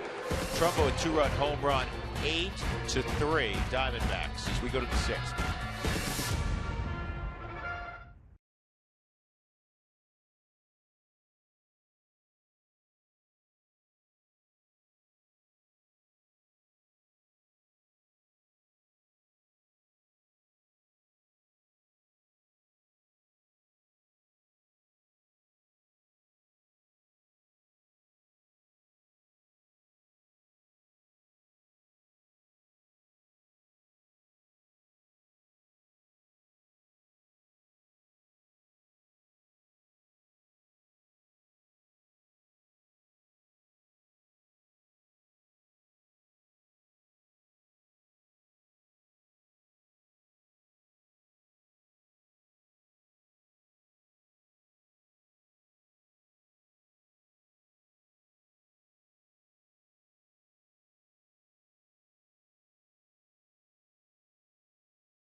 Goodman, along with Jeff Houston and Mark Stab.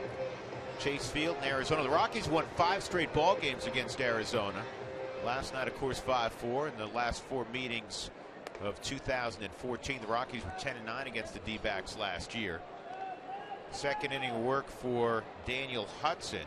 If you're just joining us, scary moment earlier in the ball game. Second inning, Archie Bradley, their top pitching prospect, he's off to a wonderful start, got hit in the face by a line drive traveling at 115 miles an hour off the bat of Carlos Gonzalez. He was down for several minutes, was able to rise under his own power and walk off slowly under his own power. His face was extremely swollen. And then after that, Andrew Chafin came in. He gave up a couple of runs. Daniel Hudson is the third pitcher tonight. This is line to shallow left field, and it'll drop. Base hit for Nick Hundley leading off the 6th inning. For Hundley, he's 1 for 2 and a walk. The book closed on Kyle Kendrick, and Kyle's had 2 good outings and 3 really rough outings, and tonight obviously was a rough outing. 4 1/3, 8 runs, 10 hits, a walk, no strikeouts. A lot of squared up baseballs. Yeah, and his ERA jumps up to 8.36.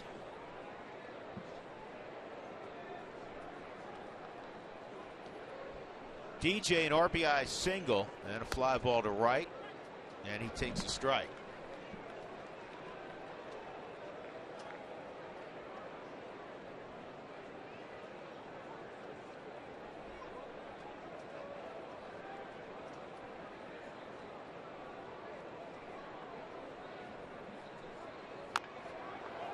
DJ with the check swing, fielder's choice, Hundley to second, and Bergman will hit.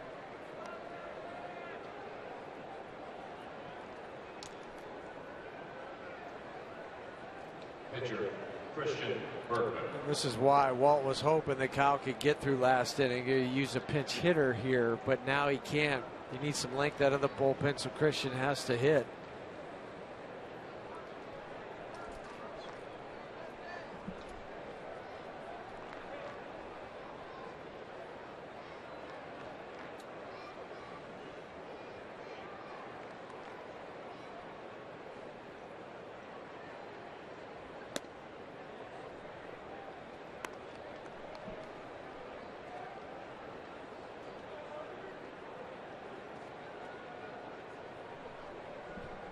One 1-0 on Bergman.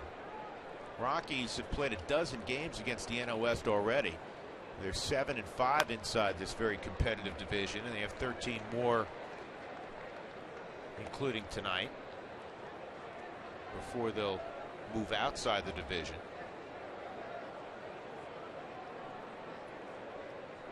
Colorado came in winners of 4 of their last 5. On the next road trip, you go back out to LA again. That's already 2 times before you get through the month of May. Out to LA.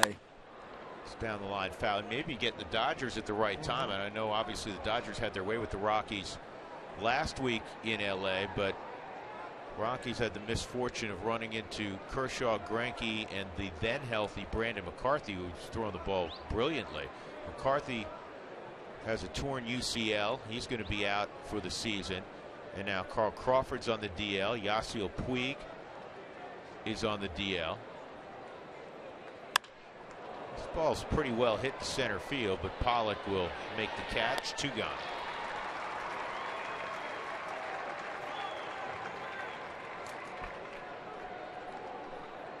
Charlie Blackmon, an RBI double in the 4th. Will try to drive in Nick Hundley.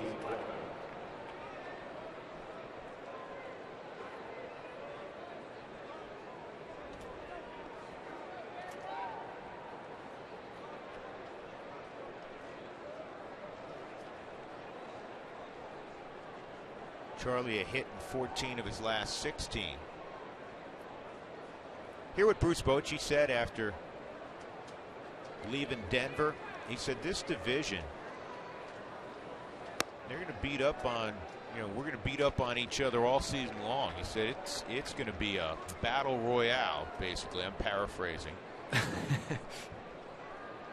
Look at that. The Giants 2-1. That's Bumgarner and Kershaw. You know how good the Padres are. I know they're losing tonight at home 4-1 to Houston. Well, this Arizona team got off to a good start, hit a little bump in the road. The Rockies, I know a lot of people nationally didn't have high expectations for them, but I think they've certainly displayed that they're going to, be in this. Terrific offense, terrific defense, an improved pen, and a young and developing pitching staff is the big question mark. Yeah, but what does Zach Greinke say after he faced the Rockies? It's the best lineup in the league. Best lineup in the league. So he's got. I mean, you have that. It's going to be. It's a tough, competitive division. I think you see the Padres and their offense. They're going to throw up a lot more runs than they ever have.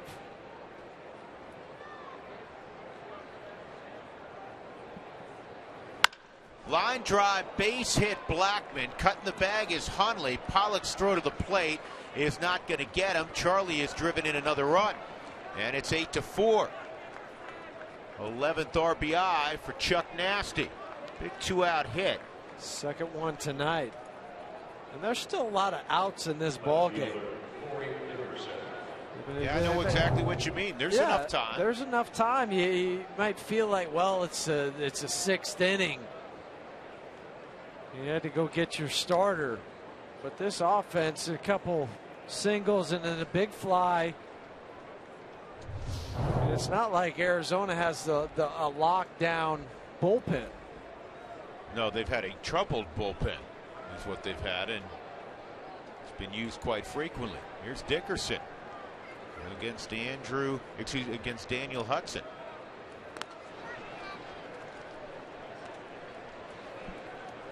Talking to our old friend Jordan Pacheco earlier today. Jordan, backup catcher for Arizona. He was originally the super utility guy, but then Gerald Laird went down and they didn't want to bring up another catcher, and so it's actually taken some at bats from Pacheco. There goes Charlie, and this is fouled off and out of play over the Arizona dugout. But Pacheco, who knows the Rockies obviously very well, said that lineup, it's just ridiculous. I mean, you got Dickerson, and then what DJ's doing at the bottom of the lineup. And he was reflecting about how difficult it is to hit in that 8th spot, and DJ driving in a ton of runs out of that 8th spot.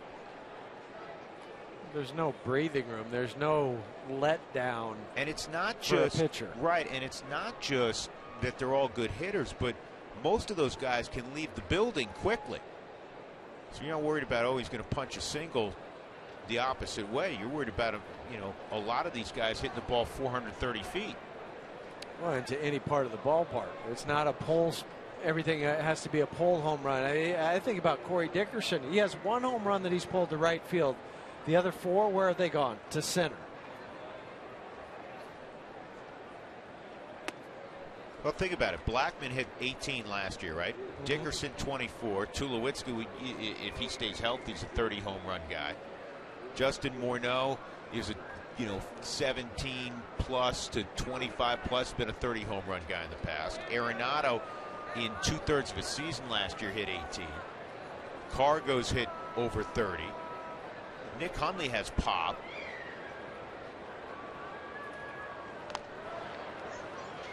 Oliver Perez is now up for Chip Hale. Saw Perez last night.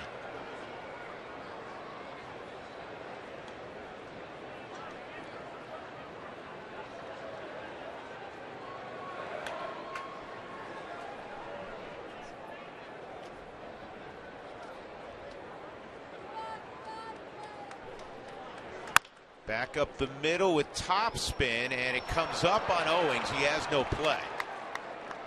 Jeff, talk about how that is not an easy play because of the spin on the baseball. And where he had to field this, and the other question is it going to hit the bag? So you're going over thinking, top spin off the plate. Is it going to go off the bag? No, it went off the other side, and it will go down as an error on Chris Owings, his 2nd of the season. But that came up high, and that's why you run everything out. And Chris also knew that he wasn't going to get Charlie at second base, so I've got to field it quick and get rid of it. He didn't either. He just booted it.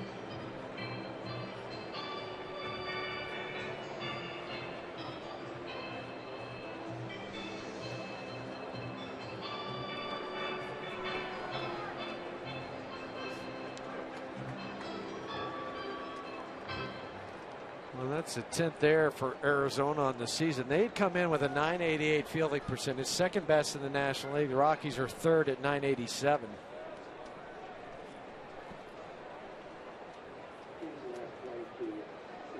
And they've just changed it. They're taking the error away, and they're going to give a base hit to Dickerson. So I think that's reasonable. See if the Rockies can take advantage. Tulowitzki at the plate. Troy, an RBI single in the fourth. He's 1 for 3.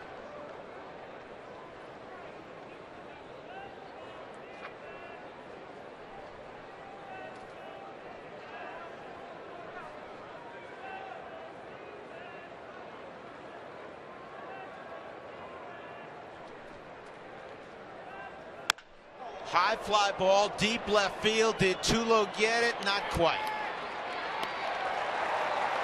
Just got underneath it. Rockies do get a run in the inning on the hit by Blackman. It's 8-4, middle of 6.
Rockies trailing 8-4. Archie Bradley hit in the face, a line drive, 115 miles an hour off the bat of Carlos Gonzalez. He had to leave. He did walk off. Trumbo and Peralta each with long 2-run home runs. And the Rockies left the bases loaded in both the second and third innings. And they trail 8-4. We go to the bottom of the 6th inning. And Cliff Pennington's going to pinch hit for the pitcher Daniel Hudson. So it's 9-1-2. Pennington to face Christian Bergman. Pennington pinch hit last night in the bottom of the 9th inning against John Axford and struck out.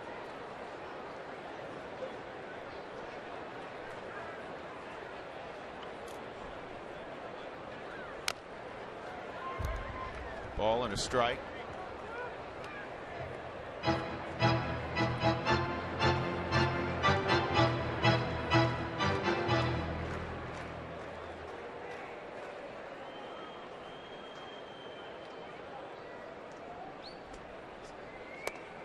Outside. Albuquerque was in Las Vegas tonight, and they lost 6-5 to the 51s. Chad Bettis, the starter for the Isotopes, 4 2/3, 3 runs, 8 hits. He walked 1, struck out 3, a 4.5 ERA so far this year. On the ground to DJ. 1 out. talked about John Gray's issues last night. He has a 10.70 ERA in the early going. And I was talking to Tyler Matzik about that, and Tyler said it's a really tough process. I mean, he went through some really difficult times in the minor leagues. It doesn't matter how high you were drafted. He said, you know, in high school, you dominate. Maybe there was a guy on the other team, you know, maybe two that were going to play major college baseball, especially in Southern California. You run into some high-quality high school teams. You go to college, and maybe there's a few more that'll play pro ball. Well, then you get to Double-A and then Triple-A, and all the guys were that guy in college or that guy in high school. It's no longer where there's a couple of guys and you're going to blow everybody else away. And there's an adjustment. There is, you know, a learning to pitch beyond, well, I throw really hard and I have a pretty good slider. That's gloved by Tulowitzki. And John Gray's learning that. It's part of the process. And right now, you look in and say, boy, those are ugly numbers. They are ugly numbers, and he's going to learn to figure it out just like Matzik did. Right, and that's the whole key to learning. Make sure you work through the process. As we see the line drive, the Tulo caught. I mean, that was a sinking line drive. But you're right, Drew, and that's why some people, you know, you can go from Double-A to the big leagues, but then you might need a tune-up, or you make that leap to Triple-A, because there's guys there in Triple-A and we saw it tonight. Dorn, 10 years in the minor leagues. He's, you know, not quite to the big leagues, but he's a professional hitter. And these are the type of guys you're facing night in and night out in Triple-A. Well, as I like to say, there's every town in America who has that guy that nobody in that town will ever forget, who was the greatest. And most of the times, if that guy was fortunate enough to play professional baseball, he got released in A-ball, or maybe he got to Double-A. And he was a phenomenal player. Now think of the guys that go beyond that, and now you're trying to get those guys out if you're a pitcher, or you're trying to get hits against, you know, that rare bird. But the process will continue for John Gray. 8-4, Arizona leads.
Justin Morneau will lead things off. Oliver Perez is now out there on the hill for Arizona.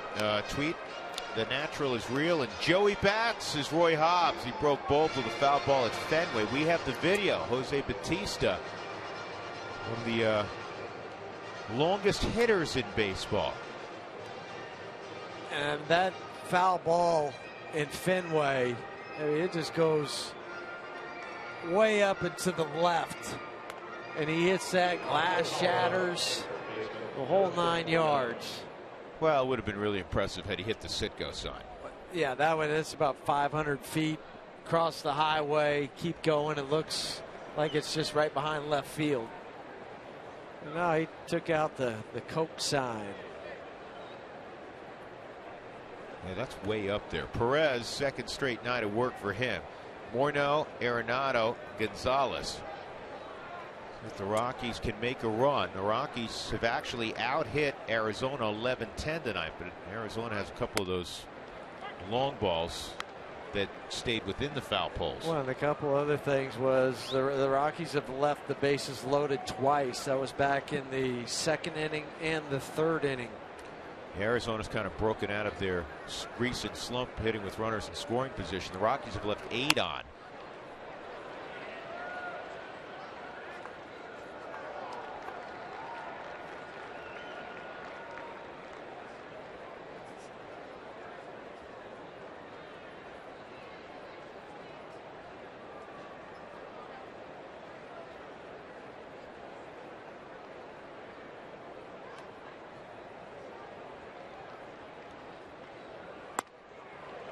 That's a nasty slider. Strike 3 on Morneau. And it'll bring up Arenado. Nolan is 1 for 3. Well, and the Perez quickened his delivery to home. The pitch prior, it was more of a Louis Tiant twist and turn and everything happening before he released the ball. That time he got it. Quicker movement, speed up the arm.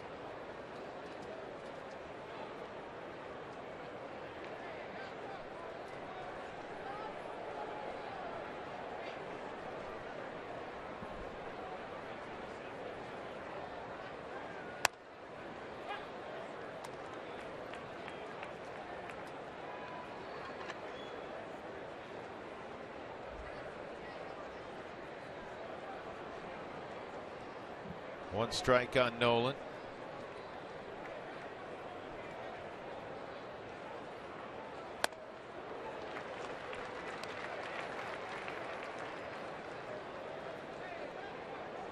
$18,792 tonight. Last night, 17,444. So Arizona, continues to struggle to draw. And I know this is a difficult time of year.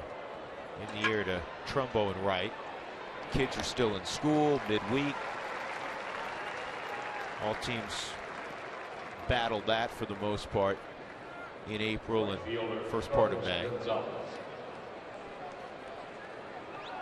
Rockies' upcoming home schedule is brought to you by Remax. The Rockies next week will play these D-backs Monday, Tuesday, Wednesday, and then the Dodgers will come a-calling.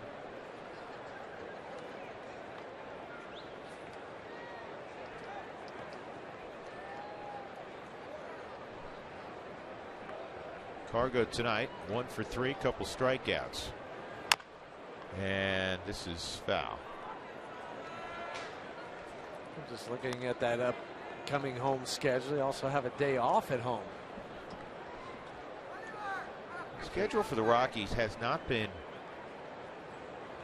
particularly onerous in that there's, for the most part, been a day off each week. So you haven't had one of those stretches of 20 in a row, but that'll be coming later on.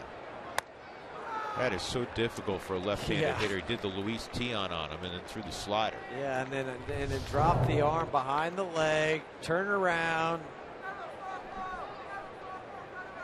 And that's everything in a windup that you could imagine. And he still's got good fastball at 93. You just don't see those unique deliveries. I mean, everybody's pretty much the same. Just maybe bring the glove up and twist and turn the body just over the rubber, but they won't show you the numbers on their back.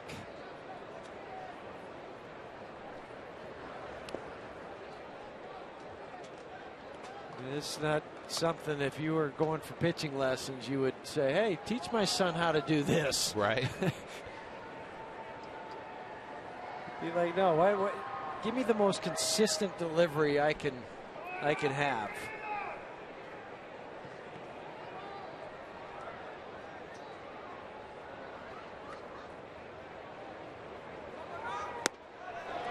He gets him on a slider. 1, 2, 3, 7th inning for Oliver Perez. 8-4 Arizona.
got you covered. See the best highlights and plays of this evening's game tomorrow, 1 hour before first pitch between the Rockies and Diamondbacks. Don't miss a moment with Rockies double play. Paul Goldschmidt, a single and a double tonight. Also a line drive to center field to face Christian Bergman here in the bottom of the 7th.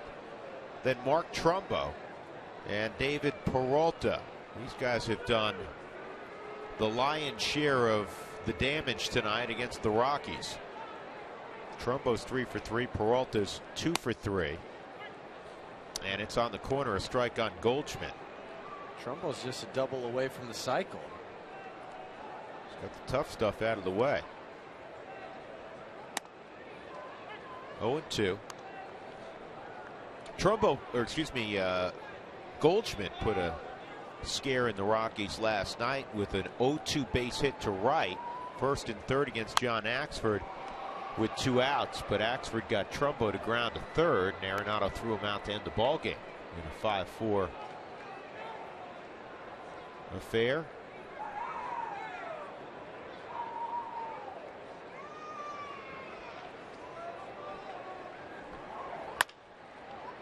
To Troy.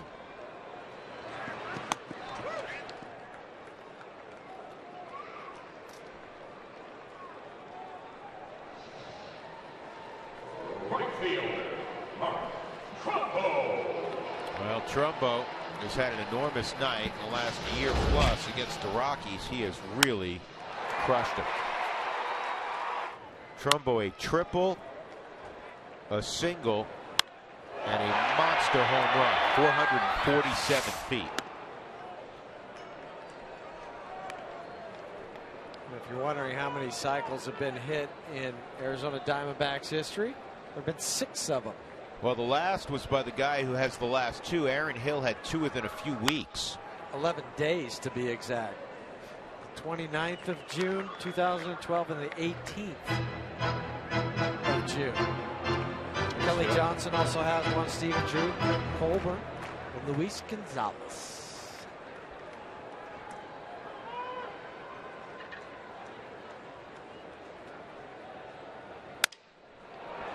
And look at this. You just can't get Trumbo out these days. He may go for it.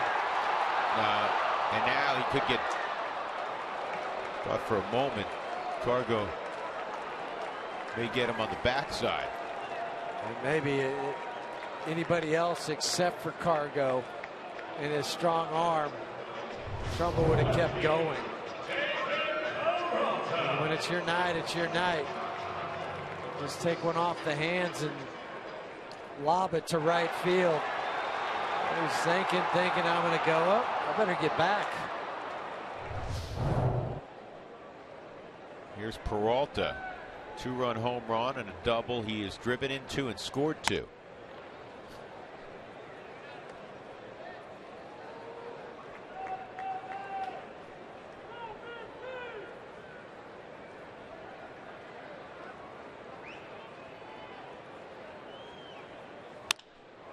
This ball in the air to Charlie in center.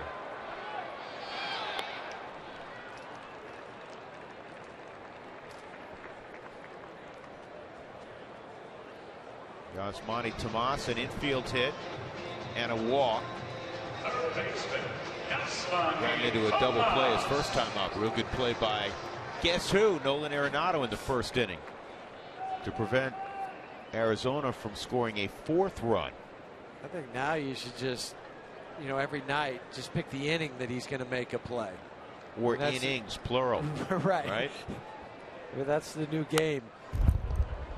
It's not if he will, it's pick the inning. New Britain won again tonight. Was that 11 out of the last 12? Yep, they're 13 and 6. Trevor Story was 1 for 4, dropped his average to 388. Tommy Murphy 1 for 4. He's at 328. So last week that Tommy was the Eastern League player, offensive player of the week. It was last week. Believe so.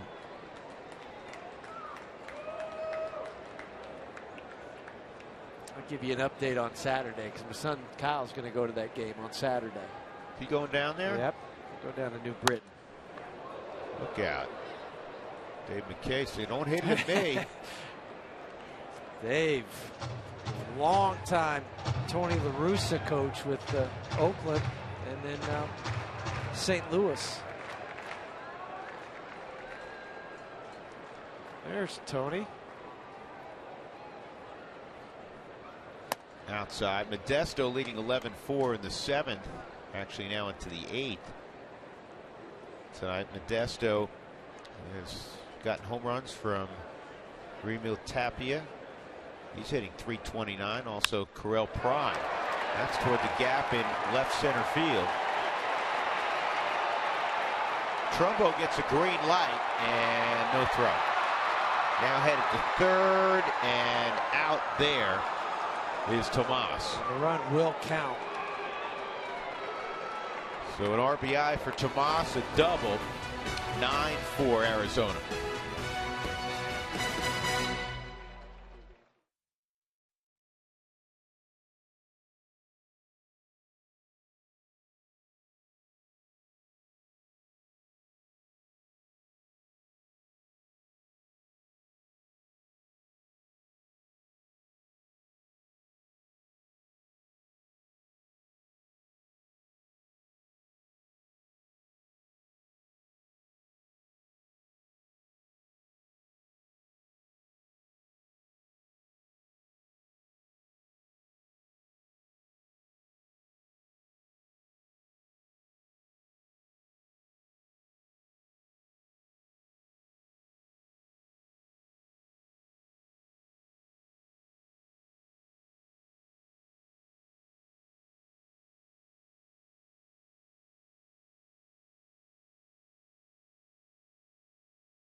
Update. You know that he went on the disabled list yesterday. They said it was a right triceps inflammation.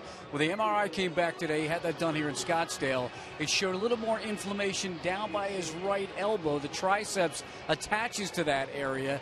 There is some concern, but Adam's not going to go home early. He'll go back to Denver with the team when they return on Monday, and team doctor, Dr. Noonan, will check it out then, and he'll give him a little bit more of a rundown. So just kind of hold your horses on what's going on with Adam, see if it can kind of calm down. But those are the results that came in, guys, on the MRI. Yep, Mark, thank you. And, you know, you just cross your fingers and hope it's not something really serious. Ziegler's in the ball game now. Nick Hundley at the plate in the 8th inning. Nick's 1 for 2 and a walk.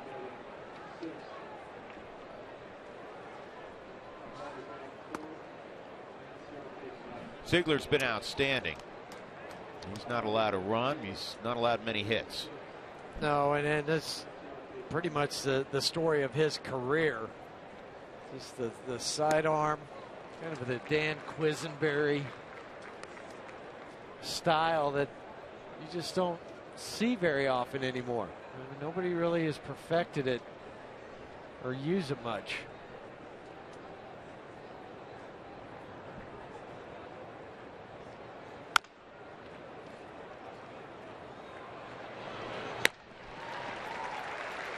That's Aaron Hill now at third. They made a couple changes, and let's tell you about them. Now in the game at shortstop, number 13. Aaron Hill's at third. Nick Ahmed is at short.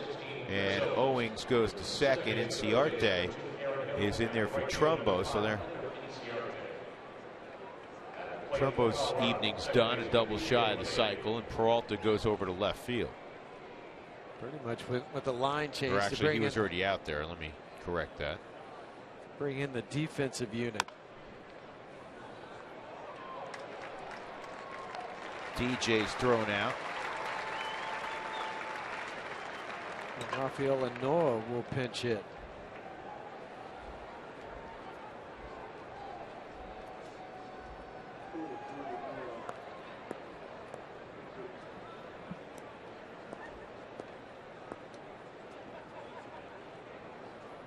Pinch hit for Christian Bergman, number 43, Rafael Ino.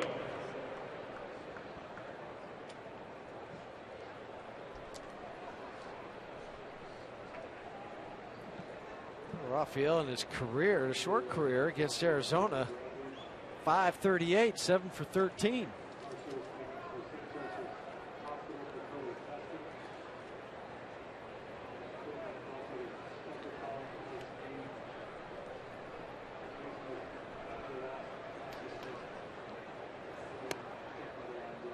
Noah takes ball one.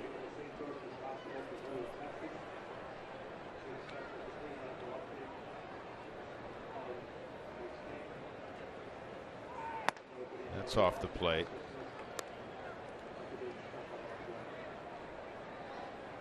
Have a little more information, not a ton, on Archie Bradley, who was hitting its second inning. Scary moment, hit in the face, line drive off the bat of Carlos Gonzalez. Again, he did walk off under his own power, eventually was down for several minutes. He's been taken to St. Joseph's Hospital here locally for further testing and evaluation. He never lost consciousness.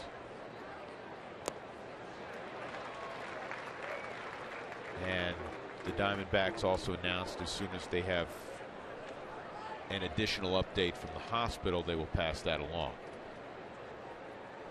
It's like Jorge Rondon will make his Colorado Rockies debut in the bottom of the 8th inning. Absolutely, from the Rockies, tweeting out, good to see Archie Bradley stand up and walk off under his own power. We all share that sentiment. 3-2. 2 outs, nobody on. Noah in the 8th inning, with the Rockies trailing 9-4. Rockies were down 3-0 after 7 pitches.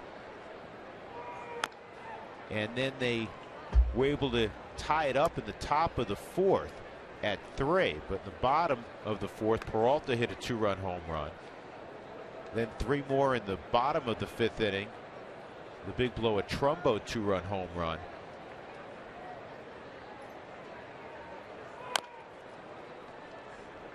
Arizona has had a big night offensively. Yeah, and that was the key to my game on the the pregame show, excuse me, is to handle the middle part of the lineup for Arizona, and that did not happen tonight. 8 hits between the 3 of them, excuse me, and 7 RBIs. And that's a called strike 3 on Noah. So Ziegler works a 1-2-3 8th inning. It's 9-4 Arizona in the desert.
T-Mobile 3-3 game when David Peralta came up in the bottom of the 4th inning, and he took Kyle Kendrick deep with a belt-high fastball.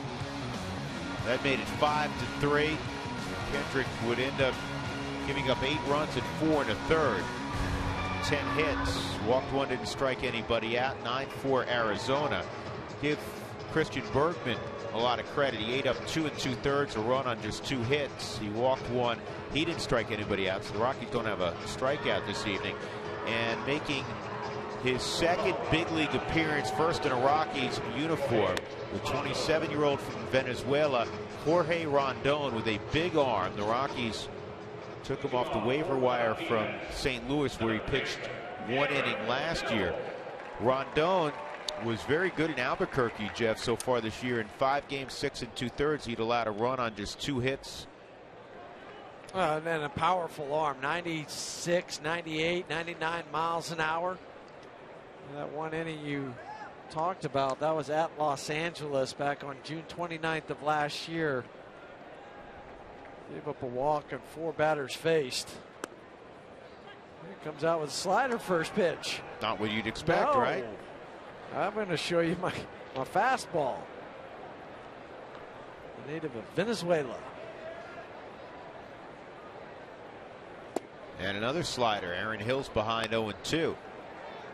In the minor leagues, he had a whip in 10 seasons of just under 1.6, which is really high. His walk rate 4.2.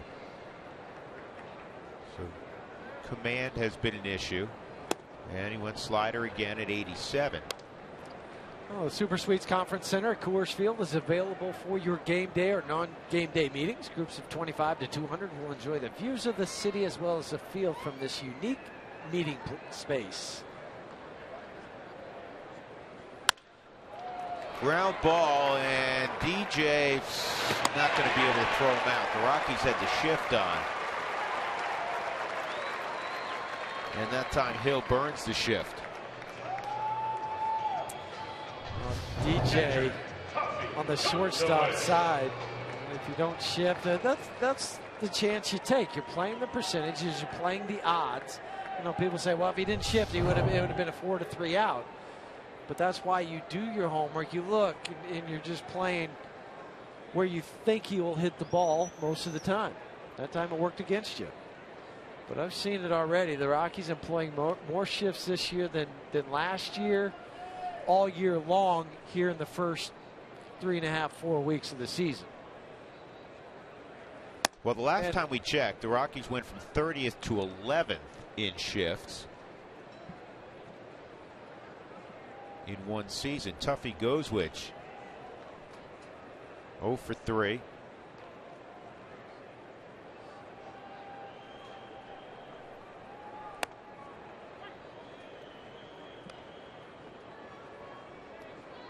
Dougie just did some more research. Mentioned the Rockies here in the bottom of the 8th inning have not recorded a strikeout. They've had only 10 games in their history that they didn't record at least one strikeout. Happened last year, in fact. In May, in Kansas City, they didn't strike anybody out.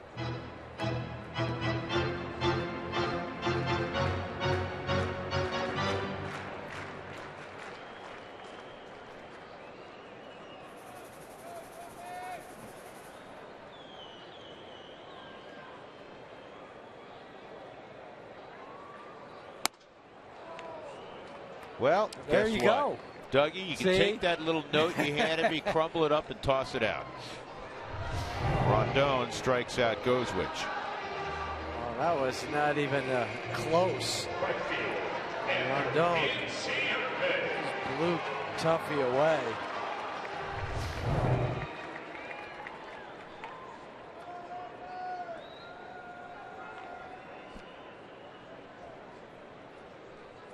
Rondon called up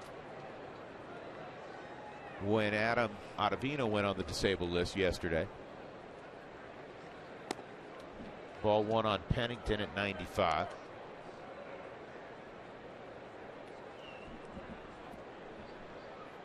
Excuse me, this is Ender Inciarte. Pennington pinch hit. My scorebook in the 9 hole's a mess. Now 5 different names in there.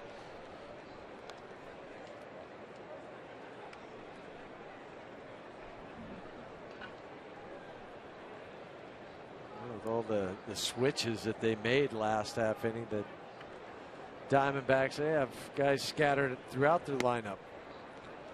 Ender Inciarte is from Maracaibo in Venezuela, and if that sounds familiar, which should. It's where Cargo's from. It's the 2nd largest city in Venezuela, but he is from the same area of Maracaibo that Cargo is. And Cargo played baseball growing up with Ender's older brother. There's a base hit toward left center field for Inciarte. Hill to third. Hill's going to get a green light. And no throw. An RBI double for Inciarte. It is 10-4.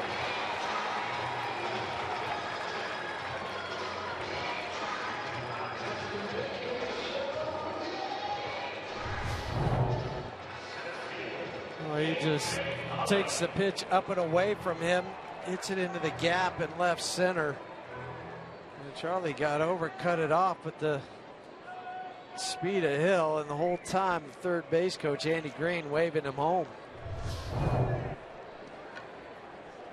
A.J. Pollock's hit the ball hard every time up tonight. Just 1 for 4, but a deep drive to right in the 4th. He hit a line drive right at Tulo his last time up. Finish that story on Inciarte. So when Cargo went off to play professional baseball, he's 5 years older than Inciarte, he gave him a glove and wrote his name on it, and that was the glove that Inciarte used throughout his youth growing up, and now here he is in the big leagues. I think he still has it. He probably does somewhere. This is bounce foul. So Cargo's kind of a big brother to Inciarte. Time for the CenturyLink link to what's next. Jordan Lyles for the Rockies. He's been terrific so far. 2.92 ERA. And Josh Colmenter, the Northern Michigan axe thrower, who's 1-3. The opposition hitting over 300 against Colmenter. And I know Chip Hale will probably say this in his post-game comments, given what happened to Archie Bradley today. And with Kendrick having a rough outing, I know Walt Weiss, if he doesn't say it, will feel this, and I'm sure Lyles knows this, that both pitchers need to provide length for their respective teams with the number of innings that the bullpens threw tonight. And really, Monday also for both clubs. 2-1, and that is pulled foul. Well, both teams do have Thursday off, so that will help a small amount. But I bet you Arizona makes a roster move just to get another arm up here for tomorrow, and then worry about what they'll do and who will take Archie Bradley's spot in the rotation. That's why Bergman's going to get an attaboy. He may be the MVP tonight, even if this thing doesn't turn around for the Rockies. And that he ate up 8 outs. Well, it only took him 35 pitches to get through the 2 2/3 innings. So he more than likely he'd only be down a day or two and ready to go again on Friday in San Diego. It's interesting watching Rondon so far because he throws 95 to 97, 98, but we've seen a lot of sliders. And there's a slider again.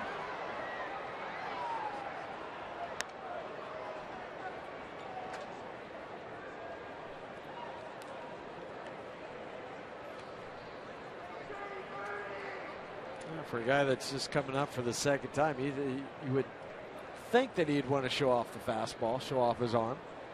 Then again, maybe Nick is making the call and said, I just feel better with the slider. 3-2. Fastball missed at 96. Pollock walks.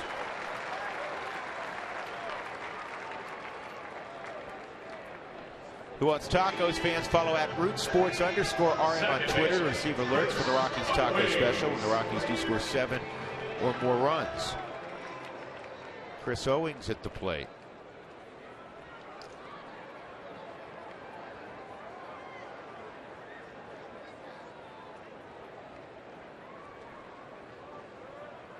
Rondon signed by the Cardinals, pitched a couple of years in the Venezuelan Summer League, 06 and 07.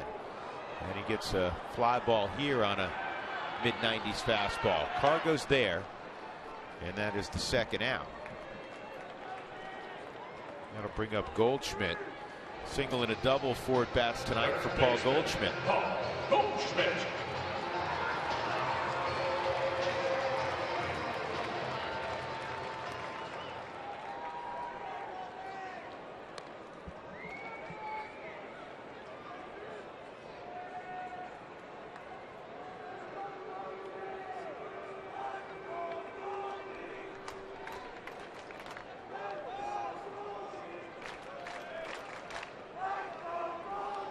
This guy has a great approach, doesn't he, Jeff? It's pretty quiet. And he's closed up holes that he had when he first came up to the big leagues. He used to be able to pound him inside with anything probably above 92 miles an hour. It was not able to get to it. Now you can't do that. If you try to pitch him away, he'll extend the arms and hit it to right field. And he missed time last year with that. Wait a second. Goldie's girl. I don't know if Goldie's aware of that, but no. It's like gold glitter. It's creative. Okay. It's creative. What I was going to say, remember last year that with Pittsburgh, they kind of had a beanball back and forth between Arizona. It was Goldschmidt, and then it was Andrew McCutchen. They ended up with a broken rib by McCutchen and a broken hand by Goldschmidt. And that ended Goldschmidt's season.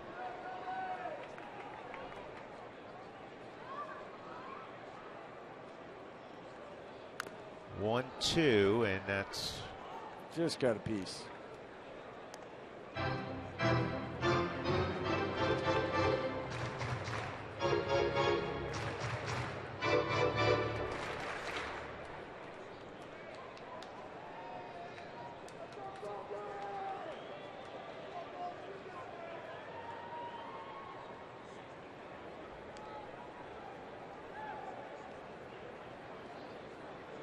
Hits tonight for Arizona. It's not like the Rockies haven't had their chances. They have 11 hits. It's the hardest ball we've seen at 98 from Rondon. I don't know if we've seen 2 straight fastballs, though. Tommy Reynolds, Stu Cole, along with Walt Weiss. Just trying to think back. I've seen back-to-back sliders.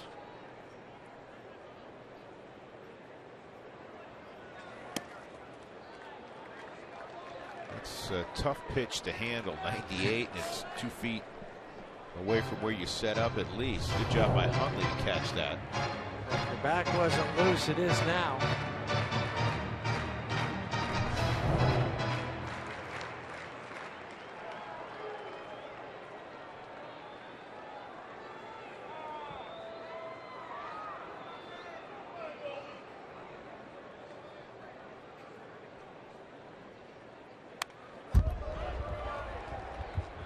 Seems like whenever he feels like he needs to make a pitch, it's a slider. We were talking last night that Matzik, at least early this season, has felt more comfortable behind in counts throwing a slider for strikes. And it looks like Rondon has that same MO right now. Well, there's a reason when a guy has been in the minor leagues a long time with that kind of arm. That's pulled down the line, and it is fair. Tell you what, Goldschmidt didn't even run initially. He's going to drive in 2. He thought it was going to hook foul. Goldschmidt with a double. He has a 3 RBI night. He's got 19 ribbies. This is just an ugly night at the office for the Rockies, and not the kind of return to the big leagues that Jorge Rondon was looking for. Depending on what Adrian Gonzalez has done in LA, then Goldschmidt might have tied him for the RBI lead. It's 3 tonight.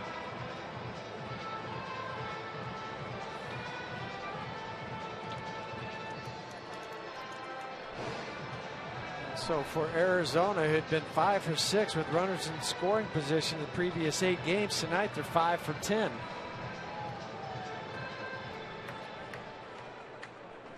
Nick Ahmed with his first at bat, came in defensively last inning at shortstop.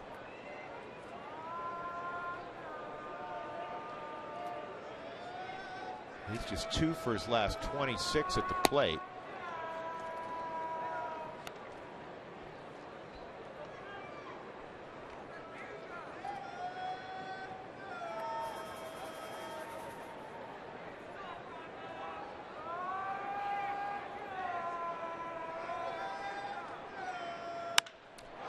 This ball's well hit center field, and getting to the track in front of the wall to make the catch is Charlie Blackmon. The 12 runs allowed, or the 12 runs scored.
Book your low fare now at Southwest.com.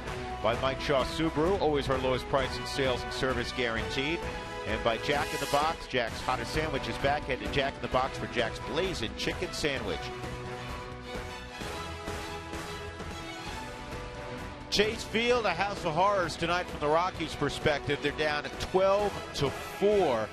We, with caution, send you to Denver right now. Jenny and Spilly, but we want to make sure Spilly done with all those ribs.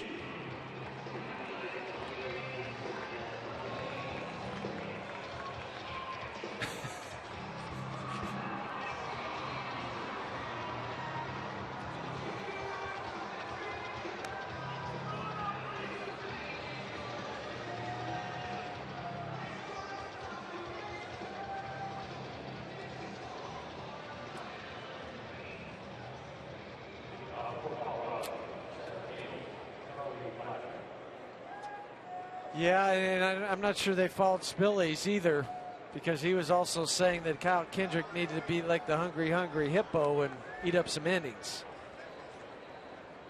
Well, tonight it's going to be Addison Reed to come in and be the 6th pitcher of the evening for the Diamondbacks. And Charlie takes a strike. Charlie's had a good night. Double and a single to drive in a pair of runs. 2 for 4.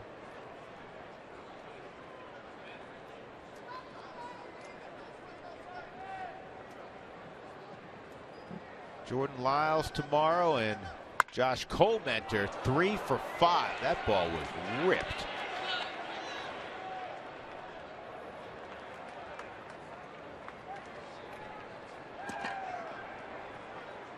So Blackmon, 3 consecutive at bats with base hits, and all of them been hit hard. Dickerson is 1 for 3 and a walk.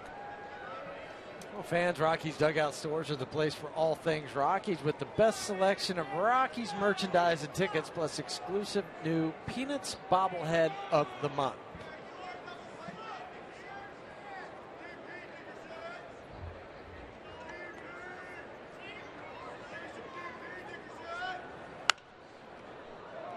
That's fouled off. With that third hit of the evening, Charlie has climbed his average to 305.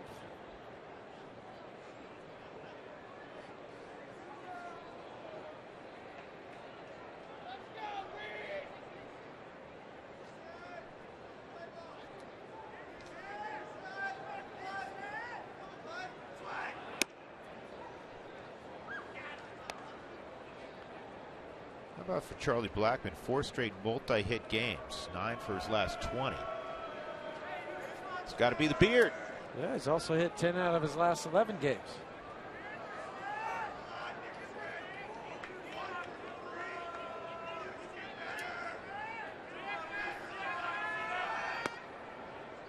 Charlie's going to take second.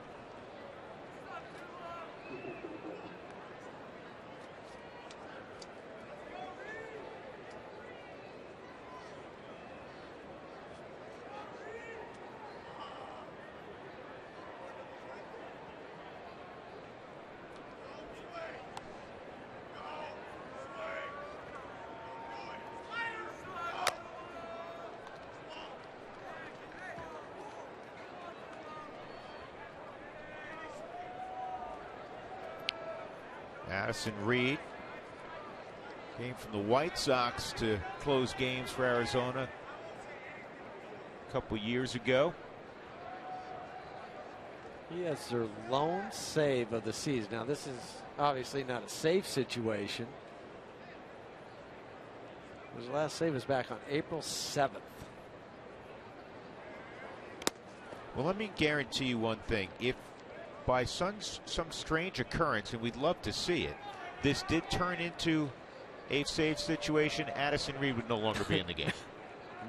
No, he wouldn't. I hope it happens. I do too. What? Dougie would have to add that already? Yeah, we already saw that tonight. It down by 8 runs. That's right. 6 times it's happened in the last 5 years. 1,031 times it has not happened when teams had an 8-run lead. The Rockies did it, though.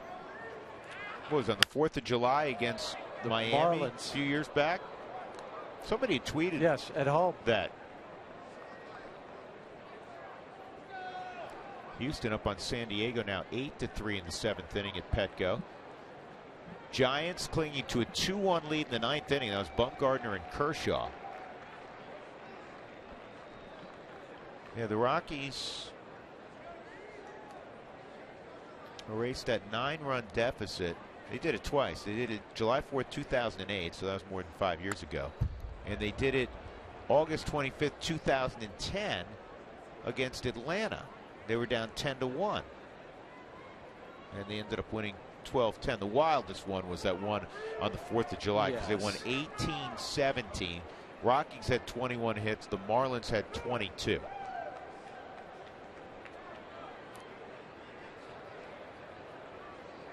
Clint Hurdle went for 2 and it paid off. Well, plenty of fireworks before the fireworks went off outside the ballpark. Reed strikes out Dickerson. And that'll bring up Tulo. Shortstop, Troy Tulowitzki.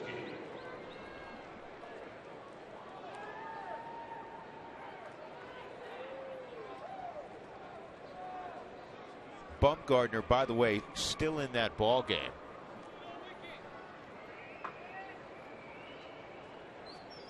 Two runs, 9 hits for the Giants tonight. A run on 5 hits for LA. Strike on Troy. No, it's called a ball. No, it's called a strike. First it was called. Mark Wagner a little slow on the trigger tonight. Thought he'd called it a strike. Troy owns a home run against Addison Reed.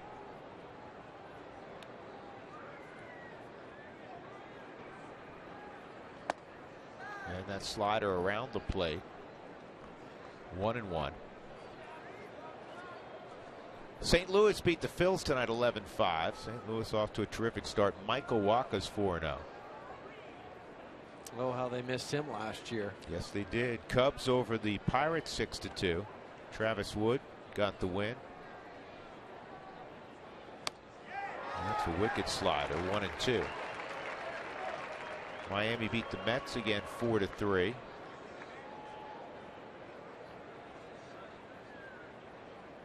Cincinnati beat the struggling Brewers 4-2. Aroldis Chapman has 5 saves now. Cueto's 2-2. The Brewers are 4-17. That's not a good record. Joey Votto has 7 home runs. Brandon Phillips hit his first tonight. Marlon Byrd his second. Bird's off to a slow start.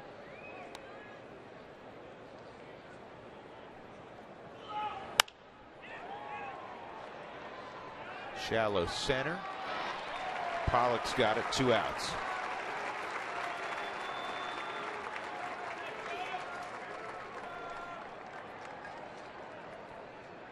Toronto over Boston at Fenway tonight. Donaldson hit his 5th. Bautista did hit a home run in the game, his 5th. So he not only knocked out some lights in the Coke sign, but he also hit a home run. How about Hanley Ramirez? Left field may be an adventure for him, but he's got 9 home runs in his new uni. How about the Green Monster just plays into his swing? It does. I agree with you. Royals over Cleveland 11-5. Royals continue to play great baseball. Alex Gordon is 3rd in that game. Kendrys Morales is 3rd. That's a base hit. And Blackman will come home with the Rockies' 5th run. 3rd hit tonight for Morneau. You know what? That group he brought in from Vancouver that came down on the golf trip. Bring your sticks, guys. We're heading to San Diego next. Yeah, Justin might just keep him on the pass list. Hit well when you're here. And I'll have another RBI. Thank you very much. Just like showing off for his buds back home. Nolan's 1 for 4. He had a single back in the 3rd inning. 2 outs in the 9th. Yankees beat Tampa tonight 4-2.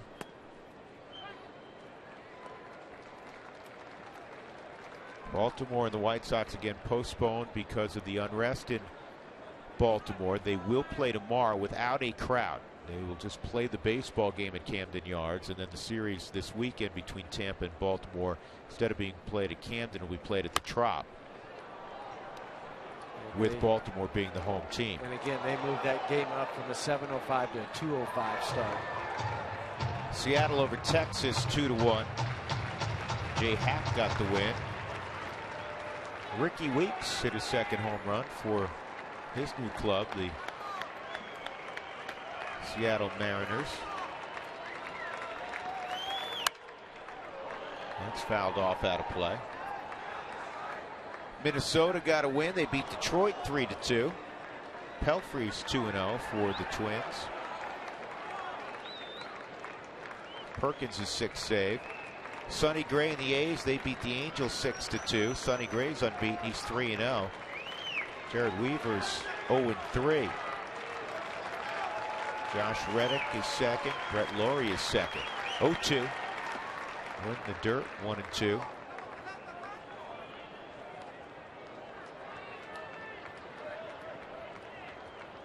In that San Diego game, Houston up 8-3 in the 8th. George Springer is 3rd. Evan Gattis is 2nd. Chris Carter is 2nd for Houston. Will Myers has hit his 4th. Justin Upton his 6th for the Padres. 1-2. No swing. 2-2. Yeah, Will Myers in San Diego is quite a find. I mean, everybody knows that he's been his top prospect. Had an off year last year. Kind of showing people this year that I'm pretty good.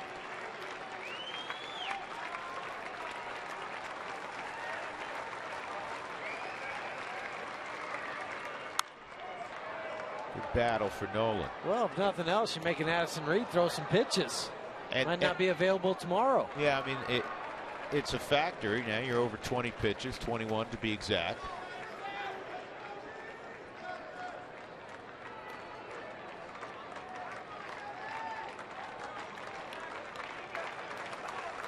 I just like the quality of at bat that the Rockies are taking here late in this ball game. This is popped down the right field line, and Inciarte will make the catch and end the ball game. So Arizona prevails 12-5, and they snap a 5-game losing streak to Colorado that dated to last season. And the official score has a choice to make as to who gets the win. He could go Andrew Chafin or Daniel Hudson. Something tells me he may go Hudson because he gave up a run in 2 innings. Chafin gave up a couple runs in 2 2/3 innings. But Arizona swung it tonight, and they were led by Mark Trumbo. Our Jimmy John's delivery of the game features Mark Trumbo. 4 for 4 this evening. He has really killed the Rockies the last year plus. Home run, triple, 4 RBIs tonight. He was a double shy of the cycle. Mark Trumbo providing Arizona with the Jimmy John's delivery of the game. The final score, the Diamondbacks win it tonight 12-5 at Chase Field to even up the series at 1. The rubber game will come tomorrow. Jordan Lyles for the Rockies. Stick around. The Toyota postgame show will be next. We invite you to join us for that.